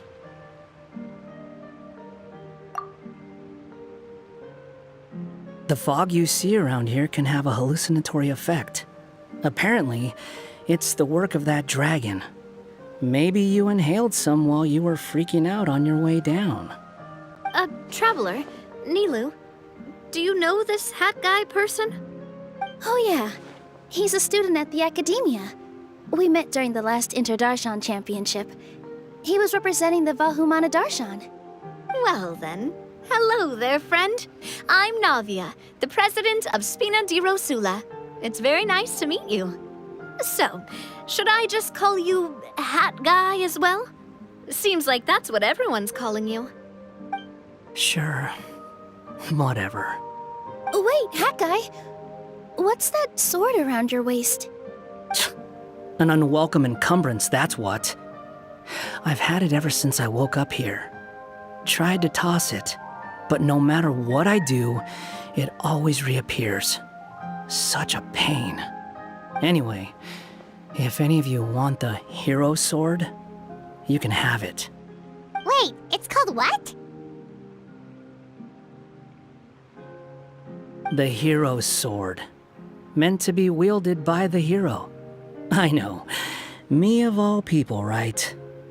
The irony. What? You're the hero of this world? Will you calm down? It's just a dumb title. Oh, it's just that this entire time, we thought we were the heroes of the prophecy. Well, if it means that much to you, you're welcome to claim the title. You'd be doing me a favor. That's not the point! The real question is, if you're the hero, then where the heck have you been all this time? Looking for a way out. I heard there's a boat in this area that can bring you to another world. So I came to investigate. But look at the state of things around here. The lighthouse collapsed, the boat won't budge. I say we try to find a different way out. Huh. Paimon's guessing a voice told you what you were supposed to do here. That's what happened with Navia and Nilu, at least. You expect me to take orders from some disembodied voice? Hey, wait, where are you going? To find the so-called source of this world's misfortune. The dragon responsible for this whole mess. Wait, we came here to fight the dragon as well. Why don't we go together? Grab that dragon scale over there before you leave. It'll come in handy later. A dragon scale? Where? How did you know about it? What's it for? And... Have you ever considered keeping your questions to yourself? Because if you actually expect me to answer them all, we'll be here until the next Inter-Darshan Championship. You little... Paimon thought you might have learned some manners by now, but clearly not! This should do it, right? Wow, this scale is amazing! It turns everything it touches into something hard, almost like a toy block! It doesn't seem to work on us, though. It spews out poison and transmutes everything it touches. Huh.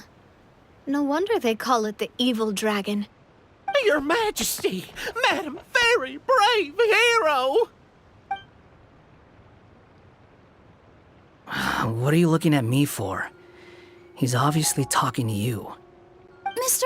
Wheel, you didn't get hurt when we fell, did you? Oh, not at all. Thankfully, the young man in the hat was kind enough to lend me a hand. There seems to be a village over here. Some of the residents used to work in the titanium mines, and some came to fight the dragon, then got stuck here. I see. I'm glad they're all safe and sound. I can try to use my magic to fold a boat to bring everyone back. Oh, I'll help too. Still, I think we need to take care of the dragon first. We don't want it to start causing trouble when we're trying to load people onto the ship. Apparently, the villagers often see the dragon fly into a space behind the waterfall. They think that's the location of its lair. Then we should look around and try to find a way in. I'll wait here for your triumphant return. Your Majesty, brave heroes, please be careful. Well, we made it. But with the force of this waterfall, there's no way we're getting through. Quick, take out the dragon scale. Wait, but... No. Paimon doesn't need to ask you anything. The dragon scale can turn anything it touches into toy blocks, so... Aha! You want to use it to block off the water! See? Paimon can figure things out all on her own.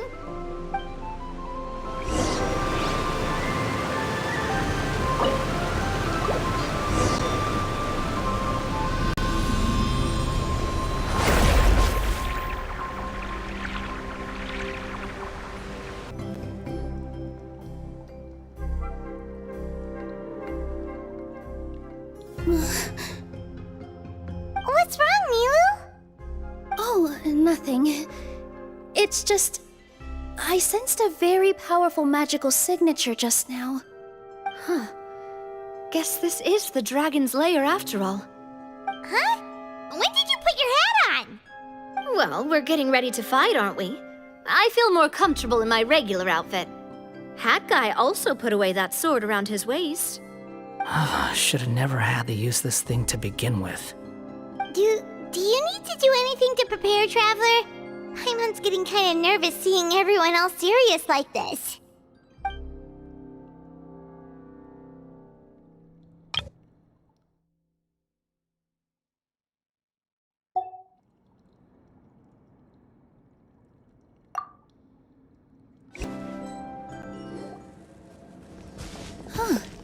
This space is completely empty.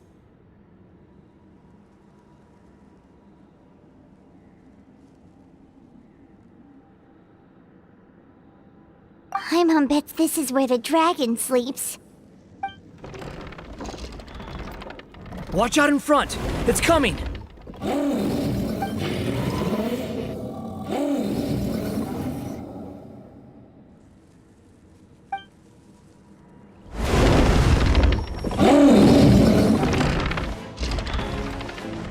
Whoa, that dragon is huge!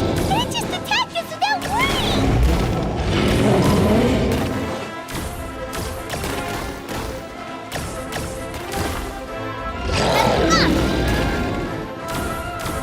Teleport there, I guess!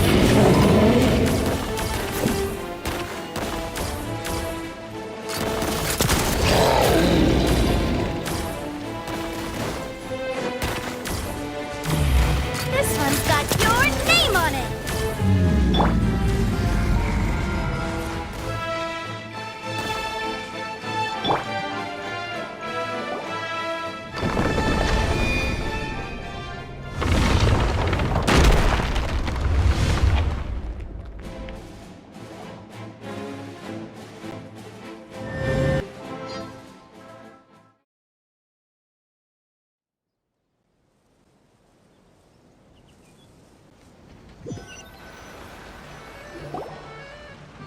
Look, he's here. Ah, another new soul has joined this world. But are you sure his fate will be as you described? Of course. My predictions are never wrong. I just don't like that kind of story. Then you need only do as you said, and let him find his own story within your fairy tale. You're right. Then listen closely, my child. Your name is...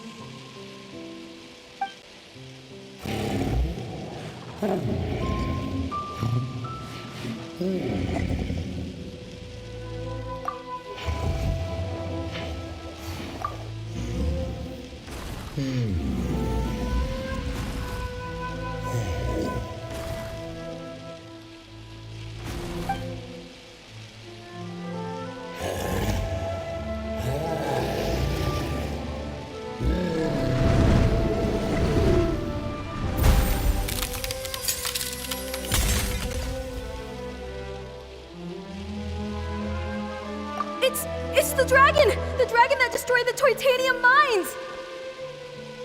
Help! Help! Soldiers, pick up your weapons! Destroy that monster!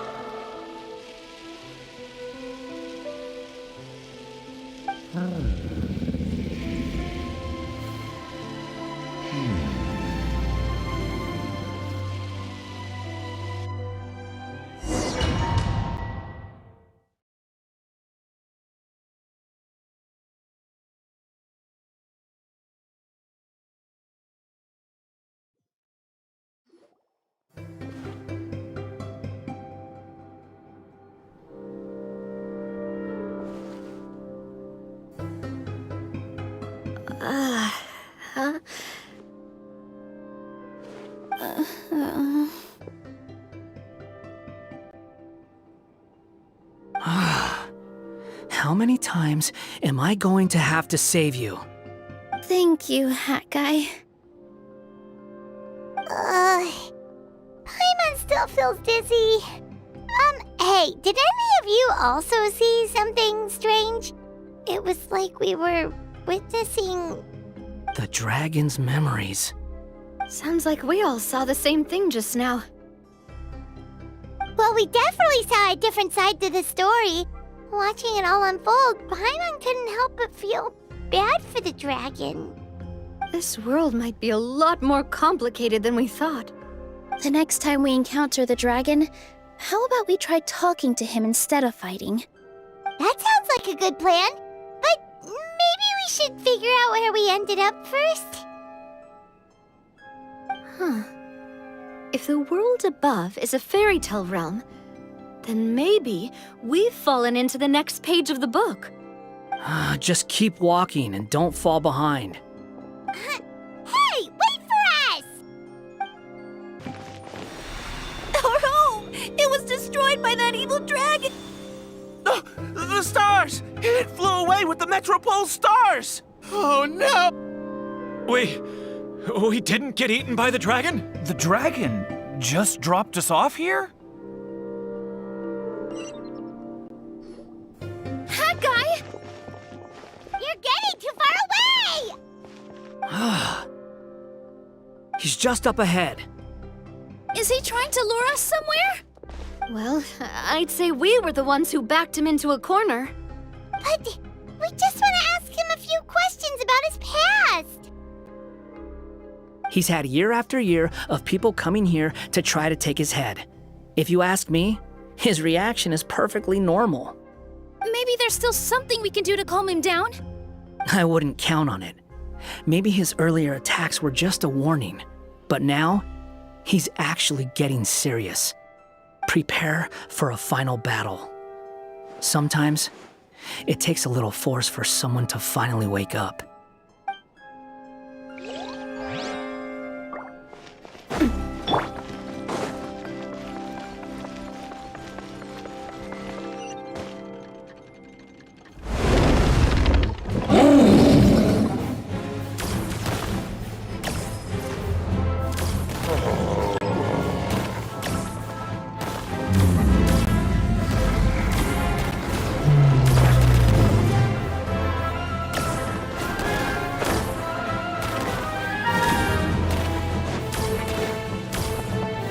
You're dead!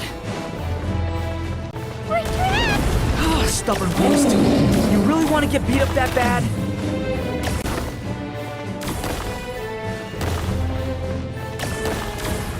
That's far enough!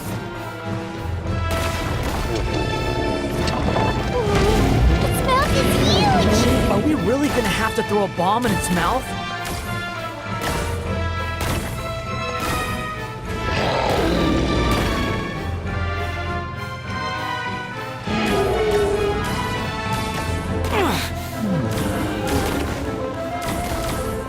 You're dead!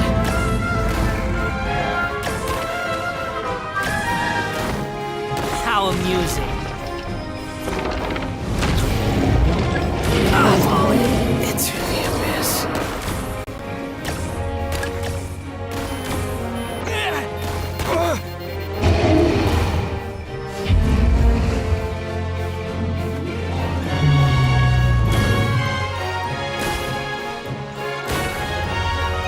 Watch out! If you fall, you're on your own this time.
Getting serious.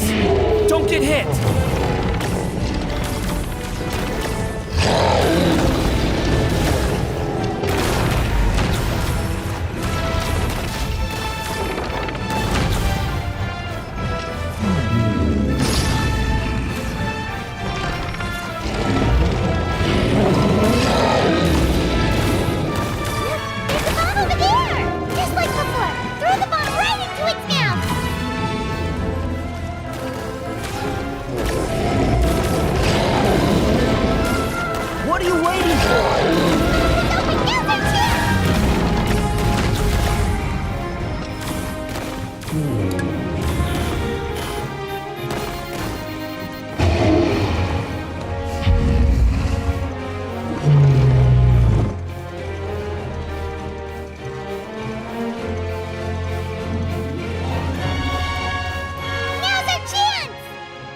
Wait!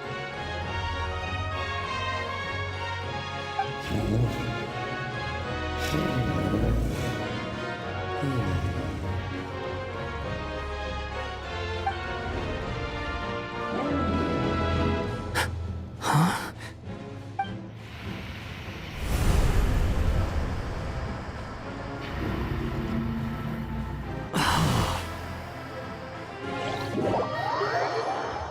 Are we inside the black mist?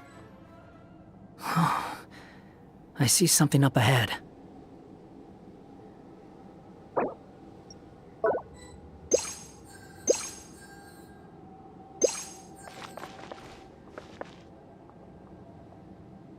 Are you sure you want to create this child, Em? Even after what I told you about his fate? he will be abandoned by his creator, and eventually... I know, Bee. You've told me already. That sad story with the disappointing ending. It's what happened in the real world, isn't it? But that's exactly why I want to change things. In a different world, his story can have a happier ending. That child, his heart is so full of love. I understand, Anya. But know that if you give him that name, his fate in Simulanka is destined to parallel that of his real-world namesake. But there's still a chance, right? Maybe it's a shot in the dark, but I have to try. He deserves a better life. Although, he might need the help of others when the time comes. All right, my dear. The choice is yours. Since you're so persistent, let me tell you a secret. More boring fate talk.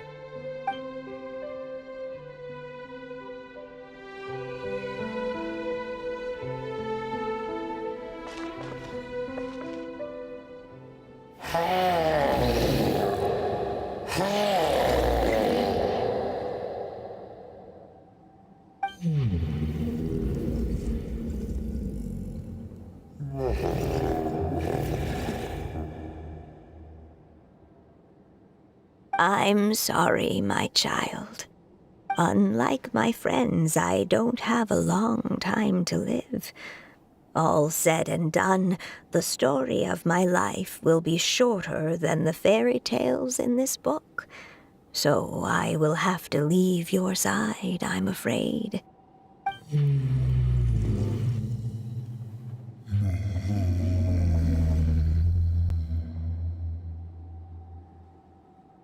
It's okay. It's okay. Once I'm gone, I will become a star in Simulanka and watch over you from above. If you ever feel lonely, just look up towards the sky.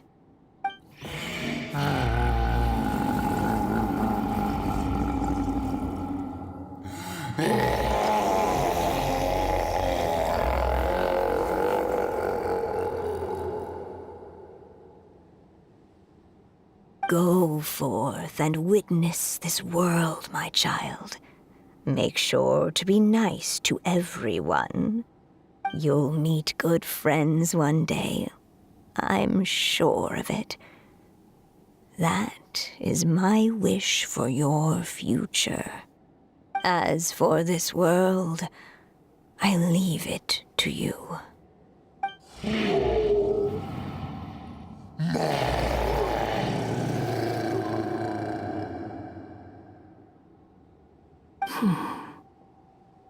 So in the end, you were betrayed too.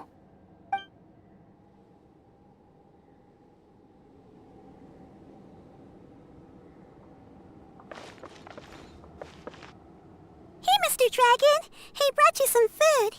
You must be hungry.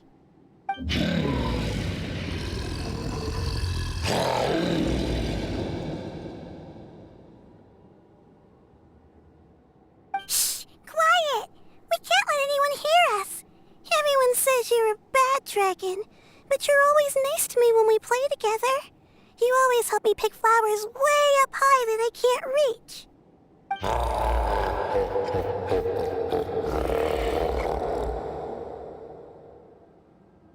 It's okay. Just keep hiding here, and tomorrow I'll... Oh no, my child! Help! Somebody help me! Save my child! The dragon's trying to kidnap her! No, Mom! It's not like that! Listen to me!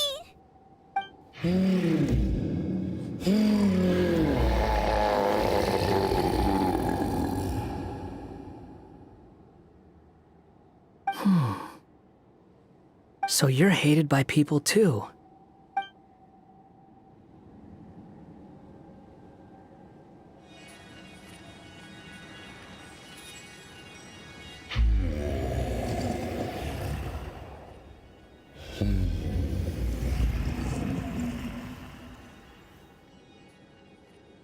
So that's it. That's really your wish? To never have been born at all?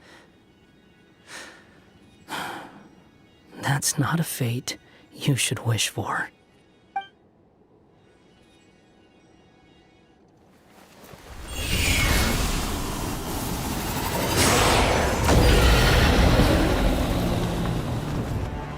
Nobody can define who you are, or deny the true feelings of your heart. Now remember your name. Durin.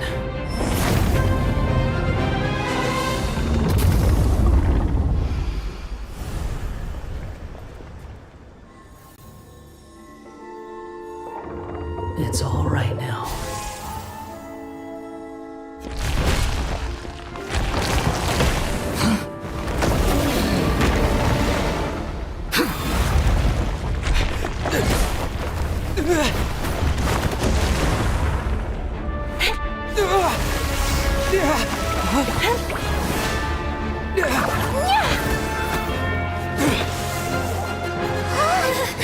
Watch out!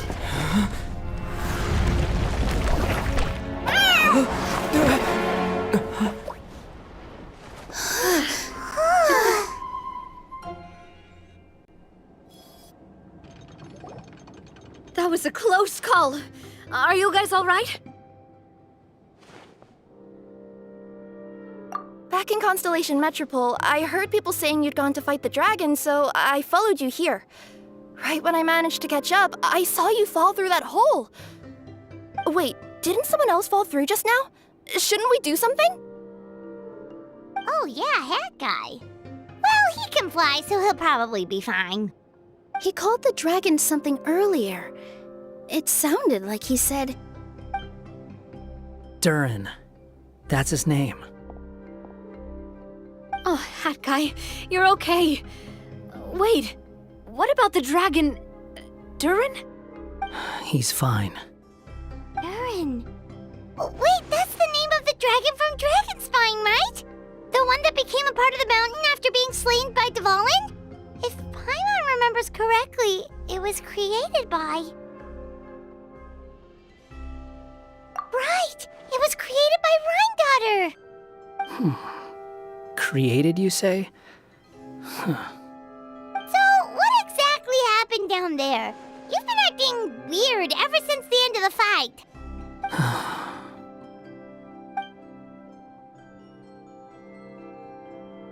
So that's the truth about Simulanka's evil dragon. What we saw in the mist weren't hallucinations, but the dragon's memories.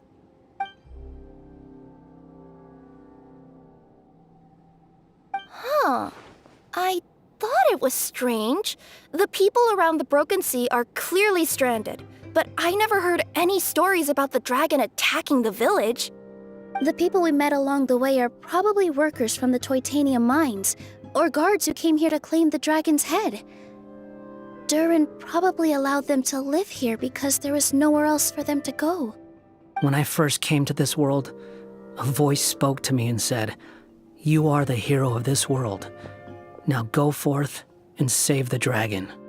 Who is the person behind this voice anyway? And why did they bring us all here? Come with me. The answer to all this can be found below. Is this a study? That's right. It belongs to the goddess of fate. Goddess of Fate? As in one of the three goddesses who created Simulanka? Or more precisely, M. One of the mages of the Hexenzirkel. Hexenzirkel? As in... Sorry, Paimon shouldn't just regurgitate everything you say. It's just... It's a lot to take in. She created the story of Durin. Well, the Simulanka version at least. These records should cover most of what you want to know, including the identities of the other two goddesses. Read them for yourselves.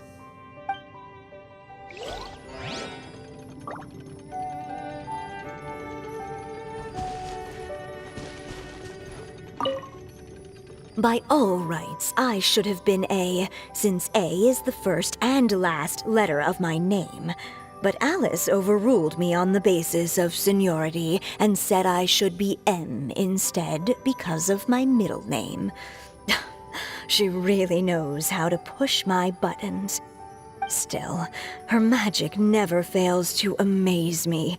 I still can't believe she got one of my origami frogs to start talking. Why don't I write a story with origami animals as the main characters? Let's see. Once upon a time, in a magical forest, there lived a group of animals made of paper. Barbie loves looking into the future, so she used her powers to map out the fates of all living things in Simulanka. But knowing the ending in advance takes all the fun out of the story. I think I'll make a bet with her. I believe that one day the people of Simulanka will decide to carve their own destiny. Apparently, she wants to build a statue of herself in the capital city. Always looking to add some pizzazz.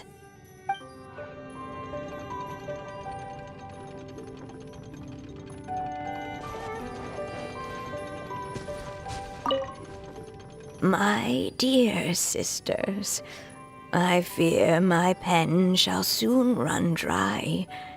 Even now, as I write this letter to you, my dexterity is all but failing me. Thank you for enjoying my stories and for creating this world for me.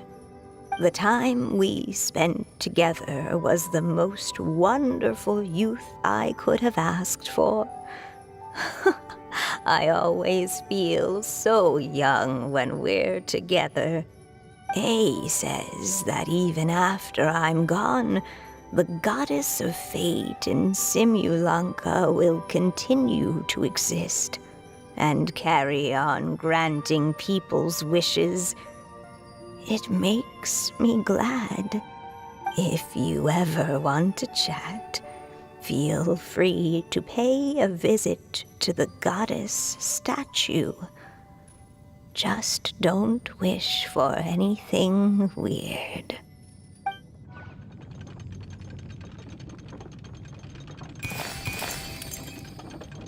It's Simulanka Durin. And he's looking up at something. A star. This must have been after M passed away.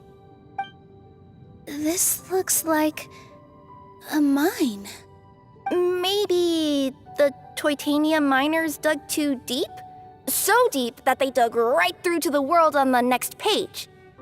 Yeah. Now that you mention it, this miner's lamp looks really similar to the star on the previous page. The Forest of Blessings. This book has been recording Simulanka's history all along. Look at the size of those footprints. If that's every time he lands, then no wonder people are so terrified of him. So that's why you took the stars. Because you missed your mom.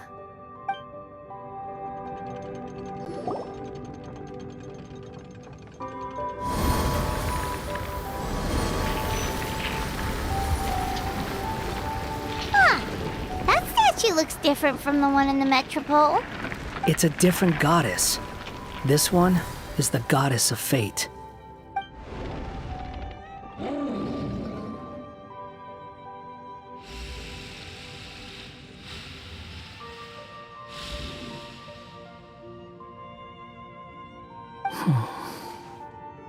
It's all right now, Durin. Nobody here wants to hurt you. Don't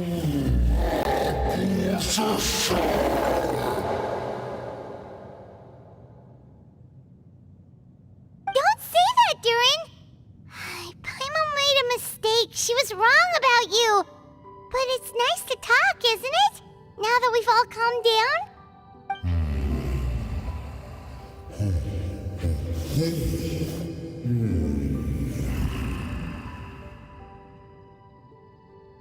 So that's why you made that wish? So stupid. Hey!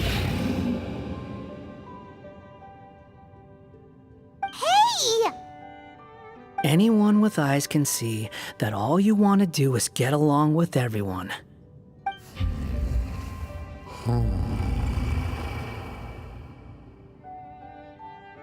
You just want to make friends, people to play with, to talk to, people who accept you, or at least accept your apology.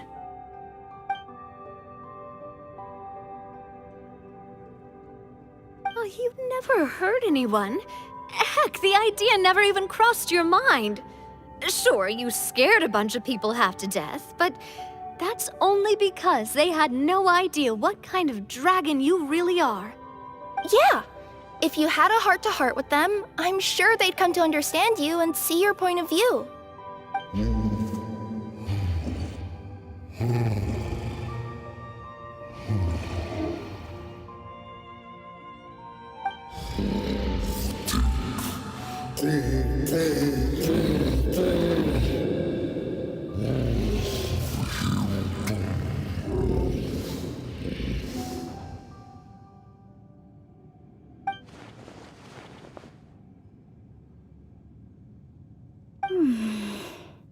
The curse. Huh? Nilu? Is it your true wish to live side by side with the people of Simulanka?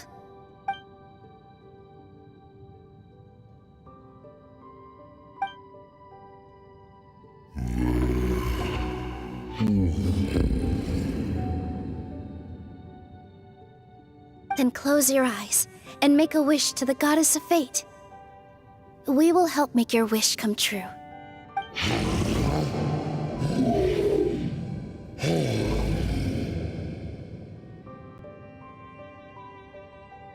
Just trust me.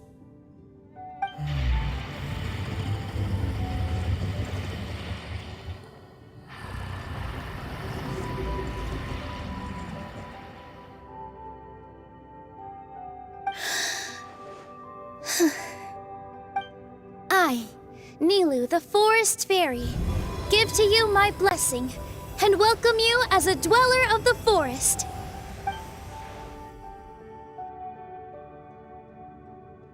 May everyone accept you as one of our own, and may the Forest of Blessings be a place you can call home. I, Navia, King of Constellation Metropole, give you my blessing. I grant you citizenship to my kingdom. Oh, me too!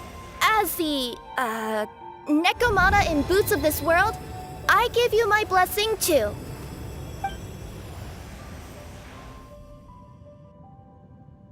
Wait, what's going on?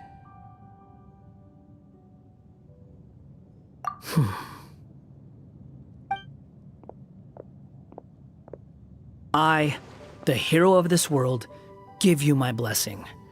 I recognize you as a resident of Simulanka. May you find acceptance in this world. Also, speaking as someone who'd like to be your friend, I wish you all the best for the future.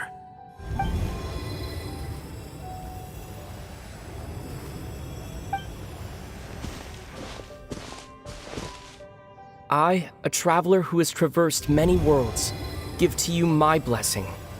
May you find friendship and goodwill, no matter where you go.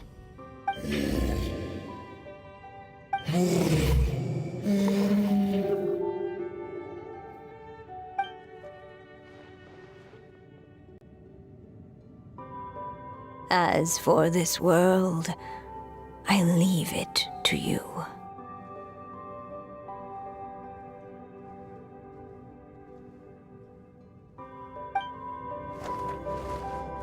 Huh? What? Why are you all staring at me? Huh?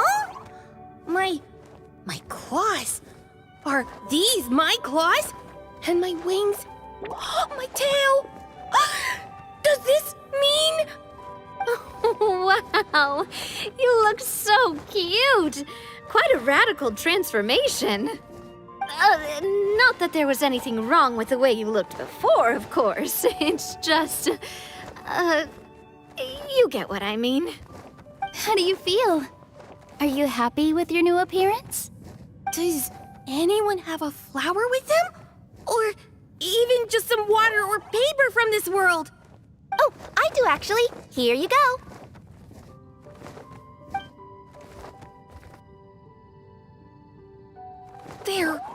They're not changing. I can touch things without changing them. Hey, that's great! One more flying friend for Paimon! Now the residents of Simulanka won't be scared of you anymore.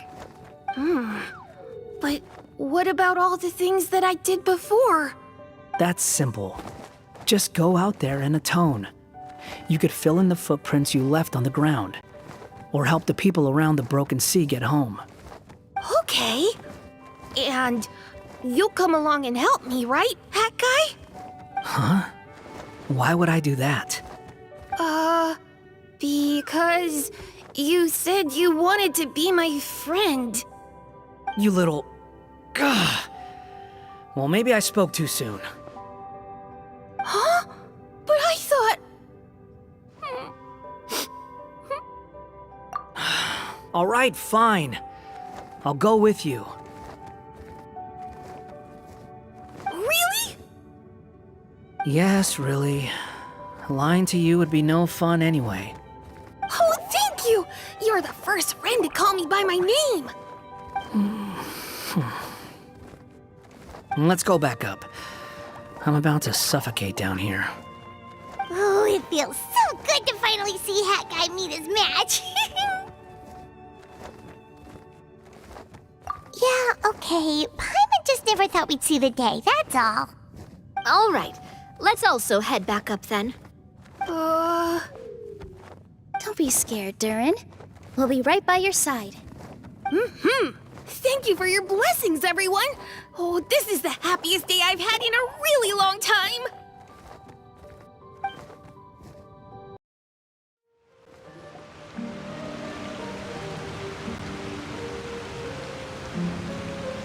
Ta-da! Surprise, everyone! Ah! A talking street lamp! Street lamp? Oh my! You mean you still don't remember me after all the times we've spoken? I know that voice! It's Mom's friend!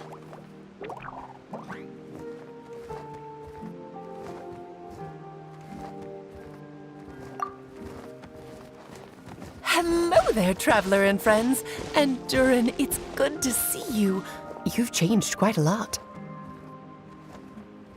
In fact, you look so different that perhaps I should call you Mini Durin. Mini Durin, huh?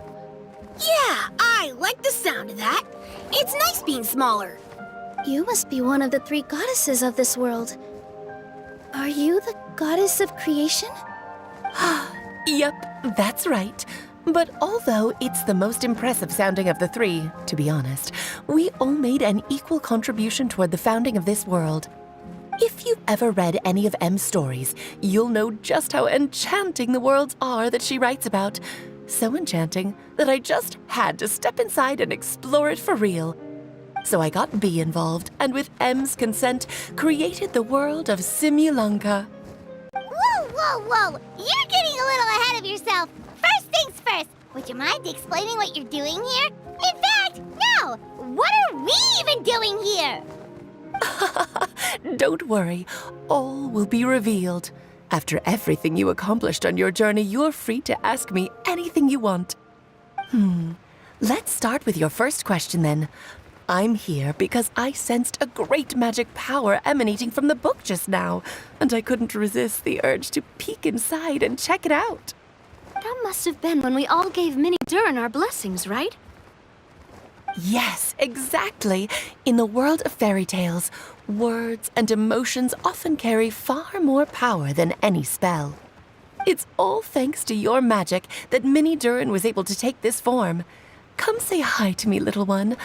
Oh, look at you. You're as cute as a button. So, what about us? Was it always part of the plan that we'd come here? Plan isn't the word I'd use. If you ask me, I'd say fate works in mysterious ways. When Durin of Simulanka made his wish to the goddess of fate, it just so happened that in a world far away, all of you wonderful people were holding a copy of M's fairy tale at that exact moment. And because of your noble and kind souls, you were selected by the goddess of fate to come and save this world. Now that you mention it, that's what I was doing when I was transported here. I was reading a fairy tale to some children in the Fleuve Cendre.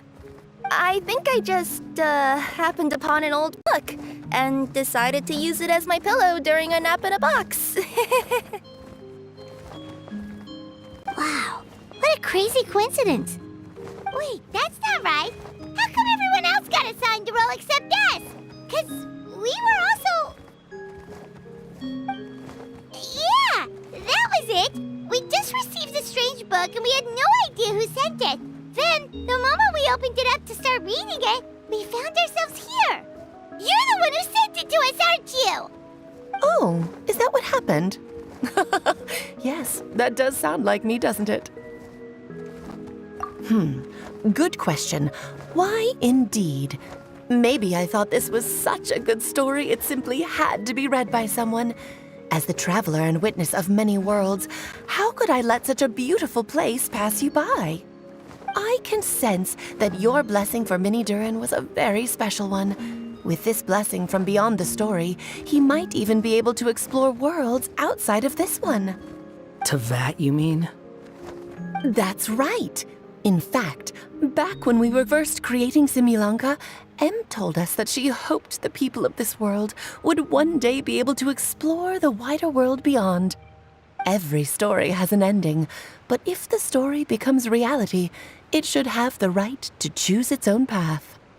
So, in other words, the predestined lives these people lead were always going to disappear one way or another. Wait, so even if the people here get to go to other worlds, surely there's gotta be a way we can leave too, right? Don't you realize you've been able to leave all along? Huh? You can either take the boat at the Broken Sea or touch the giant bookmark at the Cliff of Prophecy. All you need to do if you want to leave is focus on the place you want to go. How were we supposed to know that if you never told us? Huh, didn't I? Well, given how smart and capable you are, surely it can't have posed a huge problem for you. As for your other friends who were summoned here, if I had to guess, I'd say the Goddess of Fate probably didn't tell them about it because she wanted them to get engrossed in the story. She's M's reflection, after all. It wouldn't surprise me if she shares M's love for cliffhangers. Anyway, I think that answers your questions, yes? What do you all plan to do next? I'm gonna go say sorry to the people of this world. After that, I want to start protecting Simulanka, just like Mom told me to. Now we know how easy it is to get back home. Paimon's suddenly not in such a hurry to leave. Same here. It's not every day that you get to come to such a magical world. I, for one, plan to explore it a little longer. I'm glad to hear it. Maybe I should invite some other friends to join you too. By the way, Mini Durin, I'm delighted to see you've made some new friends. I'm sure Em would be very proud of you. Now, before I depart, please let me give you a blessing as well. May your future be as rich and colorful as the stories Em used to tell. She's gone. Guess this is where the hero's journey comes to an end, huh? Ah, but it's also where a new journey begins. The adventures of Mini Durin and friends. Huh? An adventure for me? You bet. For starters, I'd love to introduce you to my other friends in the forest. Even though there have been some misunderstandings in the past, I'm sure they'll welcome the new you with open arms. Huh? Stop looking at me. I already said I'll come with you. Whoa! Look over there! Wow. The stars are beautiful. I'll I'll bet that's a gift to Minnie Durin from the 3 goddesses of this world. Oh. Thank you, Mom.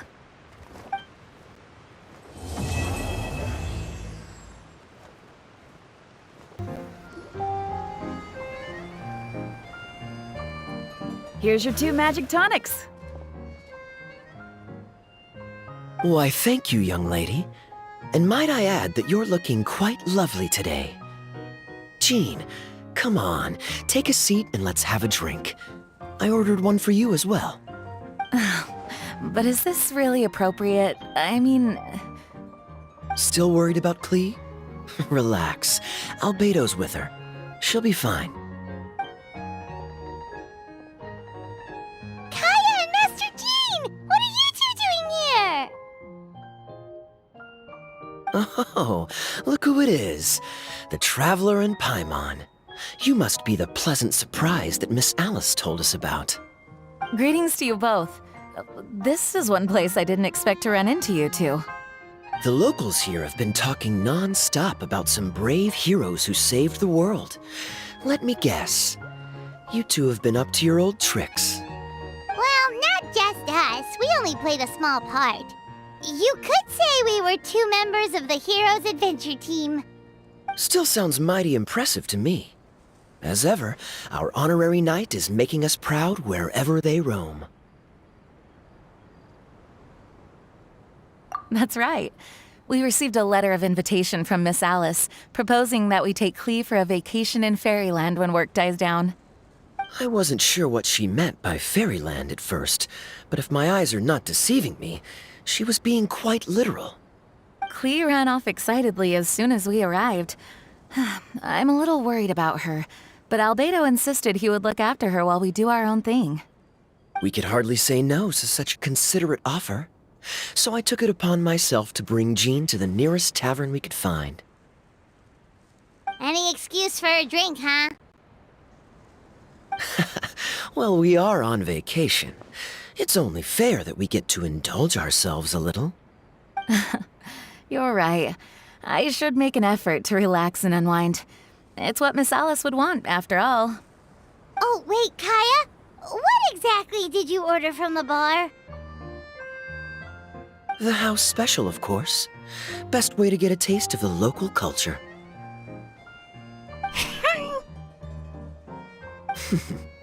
Why are you making that face, Paimon? Nothing. I was just perpetually amused by your lifestyle, that's all. Go on, drink up. Something tells me I need to tread carefully here. Let's see, it's got a lovely color, but how about the taste? Ah.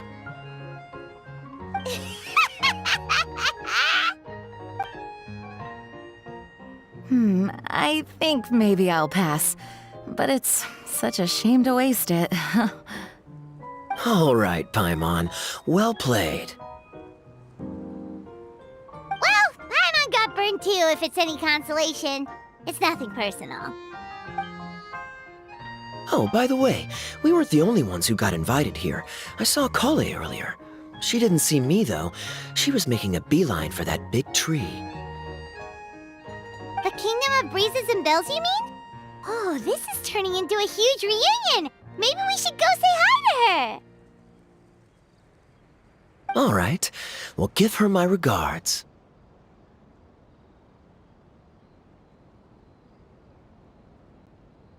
Thank you. Enjoy your time here, too.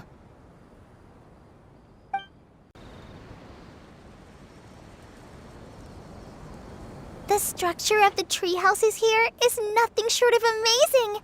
I have to write it down so I can tell Master Tainari all about it later. Hey, Kale! You scared me. Traveler and Paimon, you got invited here too? Yep. Well, they sort of skipped the invitation part, but anyway, what you doing out here? Something caught your eye? Oh, yeah. I'm trying to observe and summarize the structures of the trees here, and also the animals that live here. Well, the residents, I guess? I still can't get over the fact that they're all someone's origami handiwork. Once a forest ranger, always a forest ranger, huh? Not sure you'll be able to apply much of what you learn here back home, though, with this being a magical world and everything. What? Over there, by the giant footprint, have those houses always been there? Oh, those? The local flying squirrels told me that they were built by a small dragon and some guy wearing a hat. Oh, that must have been Minnie Durin and Hat Guy. Any idea where they went? Supposedly, after building the houses, they went to somewhere called, Constellation Metropole? Did I say that right? Yep, you got it. Oh, also, when the locals mentioned the dragon, did they seem at all, did they say how they felt about him at all? Now that you mention it, the atmosphere changed a little when they talked about him. Oh no. They mentioned some stuff along the lines of past misunderstandings and welcoming new members. I only just got here, so I know very little about what has happened in the past. They seemed genuinely grateful for the houses, though, and said they were going to plan a welcome party. Oh, thank goodness. Whew. Sounds like the forest has begun to accept him. It's a step in the right direction. Are you looking for that small dragon? Yeah, he's a new friend we made after we arrived here. No way! Really? I'm getting more and more interested in your story. No. I've got to save it for next time. For now, I've got to make the most out of my time in this wonderful world. Oh, there's no rush. Just take it slow and enjoy yourself. Like Kaya. Oh, he sends his regards, by the way. Oh, Mr. Kaya is here too? Then I've got to go say hi to him. Well, right now he's at the tavern and he probably won't be leaving until he's drunk. Not that he'll ever reach that point because his alcohol tolerance is so high. Basically, it's Kaya. You know where to find him. You make a good point, Paimon. Then I'll focus on exploring for now and go catch up with him later. Shall we go pay a visit to the Metropole Traveler? Maybe Minnie, Durin, and Hatguy are still there. Oh, right. By the way, something pretty interesting has been happening in Sumeru recently. Master Trinari has been working really hard on it, so if you have time, definitely go and check it out. Sounds good. We'll find some time in our schedule. Of course. See you later. What? Are my eyes deceiving me? There is no way. I can't believe it. Hey, Mona! We heard you muttering from a long way away. What's up? Oh, is your scry glass acting up again? Oh, it's you, the saviors of this world. My scry glass is fine, but I'm not sure I can say the same about my eyes. Look! Look at this statue! What? Is it broken or something? Looks fine to Paimon. That's your master, right? AKA the goddess of prophecy? I refuse to believe it. There's no way that old hag looks anything like this. When she was younger. Oh, actually, now that you mention it, this does remind me of the fashionista phase she wrote about in her diary. She can't hear me, can she? I swear I just got chills down my spine. Either way, it's probably a little rude to talk about her right under her statue. But how do you know it's a statue of her if you never saw her as a young woman? I did a quick scry when I came into this world, and when I saw the stars' reflections, I was at a loss for words. It looks like fate in Simulanka is based directly on Tevat. A projection of real-world fate to form an image of reality. Or in layman's terms, basically the creator made this world inside a mirror or a lake, and this world is the reflection. Still sounds pretty impressive. The more I scried, the more familiar everything looked. It's her work, there's no doubt about it.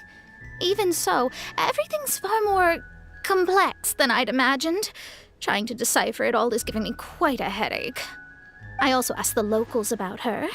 They call her she who has dominion over the stars and the course of fate itself. Not even a pretense of humility. Clearly, she let the role of creator goddess get to her head. Not that I'm surprised in the least, of course. It certainly matches the tone of her diary. Anyway, we should change the topic. Oh, so Mona, have you seen a small dragon around by any chance? He's about the same size as Paimon, but with tiny little wings. Ah, you mean the one that caused all that trouble? I haven't seen him for myself, but I heard that he came to the Metropole not long ago to formally apologize for his actions. Apparently, he brought a huge stash of Toitanium and plant oil to make amends. Most people accepted his apology, although there are some who said that they'll reserve judgment until they've seen how he acts in the future. Oh, okay. Do you know where we can find him? One moment.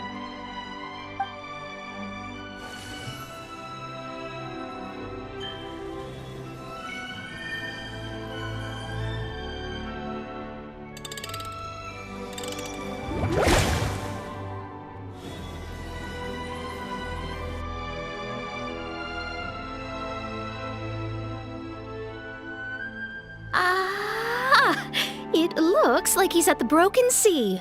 There's a big group of people with him, too. Cool! Wanna come with us? We can introduce you? I think I'll sit this one out.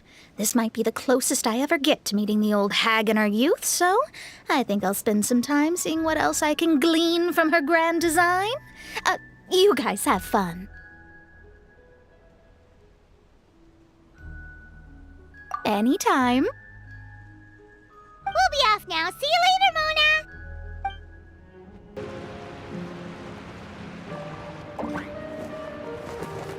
Osvaldo Hafnavines! Does thou see what I am seeing? Tell me that my all-perceiving Aug de Verurtelang deceiveth me not. Your eyes see true, mein Fräulein. Very well. Then, as sovereign ruler of the Immenachreich, I extend to you both my greetings, O Night Dragon from the land of the Thousand Stars and his hat-wearing servant. Who did you just call a servant? What mein Fräulein means to say is, hello, it's a pleasure to meet you. Pleasure to meet you too. But Hat Guy's not my servant. He's my friend. Now you're over-explaining. Hat Guy, Minnie Durin! Found you at last!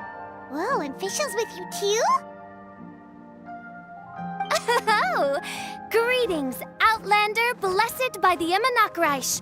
How honored you are to meet your prinzessin beneath the stars of another sky. Clearly a decision made by fate itself. Mr. Honorary Knight, Paimon!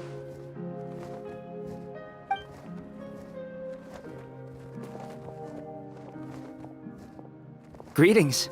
You both look well. Hey there, Klee! Have you been having fun here? Yup, loads and loads of fun! There are so many cute animals, and a magic train that was really long, and a huge, huge castle, and a king lives there and everything! I've been taking Klee to see all the sights. It's been a very enriching experience. Alice's magic is truly outstanding. Yeah, Mom's amazing! Klee wants to build a great big house now, too! So, your mom and my mom were friends? Mm-hmm. Our moms were friends, which makes you my big brother. My mom used to read your mom's stories to me all the time. They were great! Big brother? Wow. Thank you, Klee. Can I go play with Klee, Hat Guy? Suit yourself. Albedo, can I? Go on. Just don't go too far away. I'll come pick you up later. Yay! Come on, Minnie Durin. Do you want to come play with us too, Fischl?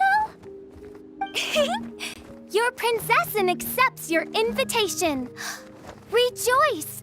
Though you may be concealed by fog, still you shall have the good fortune to witness the true might of the Aug de Vertelang.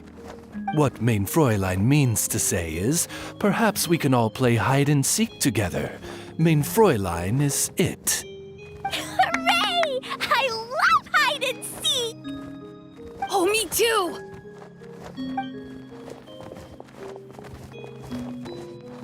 To return to our previous discussion, Mr. Hat Guy, you were telling me about a prophecy? I heard B talking to M. What she said was... Since you're so persistent, let me tell you a secret. Our child will one day rise from the dead. Is she saying that Dragonspine Durin will come back to life? I only heard it in a memory, so don't hold me to it. Understood. My recent observations at Dragonspine lend credence to this prophecy as well. Durin's heart has slowly but surely been growing in vitality. The process is extremely slow, but the trend is clear. What should we do? To start with, plan for every potential scenario, including, of course, the worst-case scenario. I am well aware of Durin's past, and I sincerely hope that things never escalate to that point. Still, we need to be prepared for every possibility. If the prophecy is true, and Durin's heart will one day beat again, I'd like to hope that whatever rises from the dead is no evil dragon, if you understand what I mean. Kind of? But not really.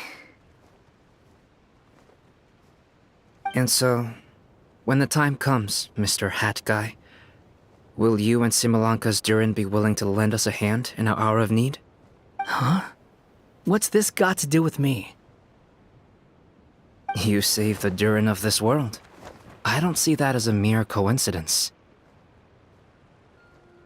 If there is any meaning to be read into the actions of the three goddesses, beyond fairy tale whimsy alone, I can only boldly speculate that the fate of this reflected world may have a reciprocal effect upon our own world. If Durin of Dragonspine will soon come back to life, we will need many Durin's help, as well as yours, given that your fates are now intertwined. Well, that's a nuisance. To be sure, it certainly won't be easy. Albedo! There's a flying paper ship over there! Can we go see it together, please? Sure. 2 seconds, I'll be right with you. Please give my suggestion some thought, Mr. Hat Guy.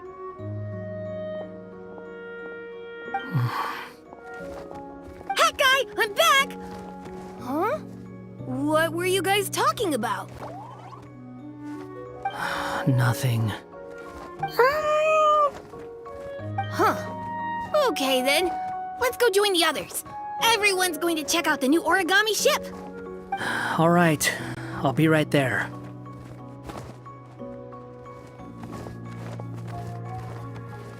Why would I be? Do I strike you as someone who cares about other people's issues?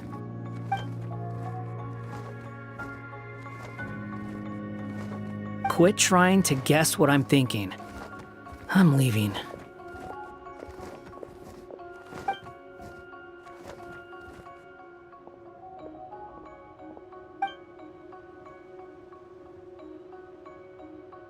Aww, what a lovely little boat!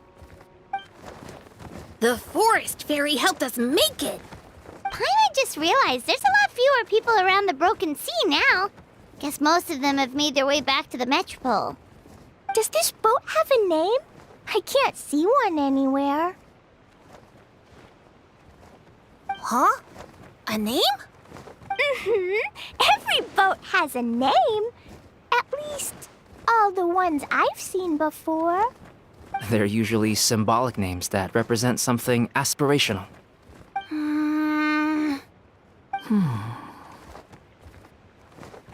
Let's go with the Durin. Huh? You want to name it after me? Oh, you mean to wish Mini Durin a safe voyage as he sails into a new chapter of his life beyond this world?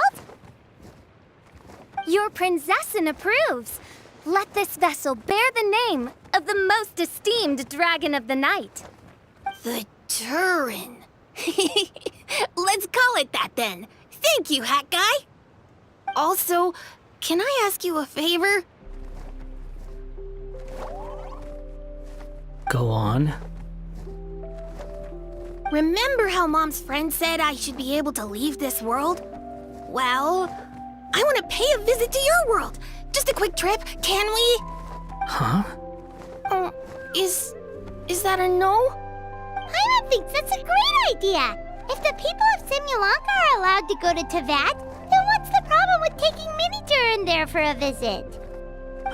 I'm assuming I'll have to be your bodyguard while we're there. I can protect myself. And I'll do what you say. I won't fly off on my own, I promise. Please, can I go? It'll be up to you to stick close. If you disappear on me, don't expect me to come looking. Got it! I'll stick close. Why don't you take the Durin? Now you've given it a name, it'll be a maiden voyage for the boat and a brand new journey for you. Are you leaving, Mini Durin? Okay. Well, make sure you come visit me in Mondstadt so we can play together again. Klee will draw you a map to show you the way.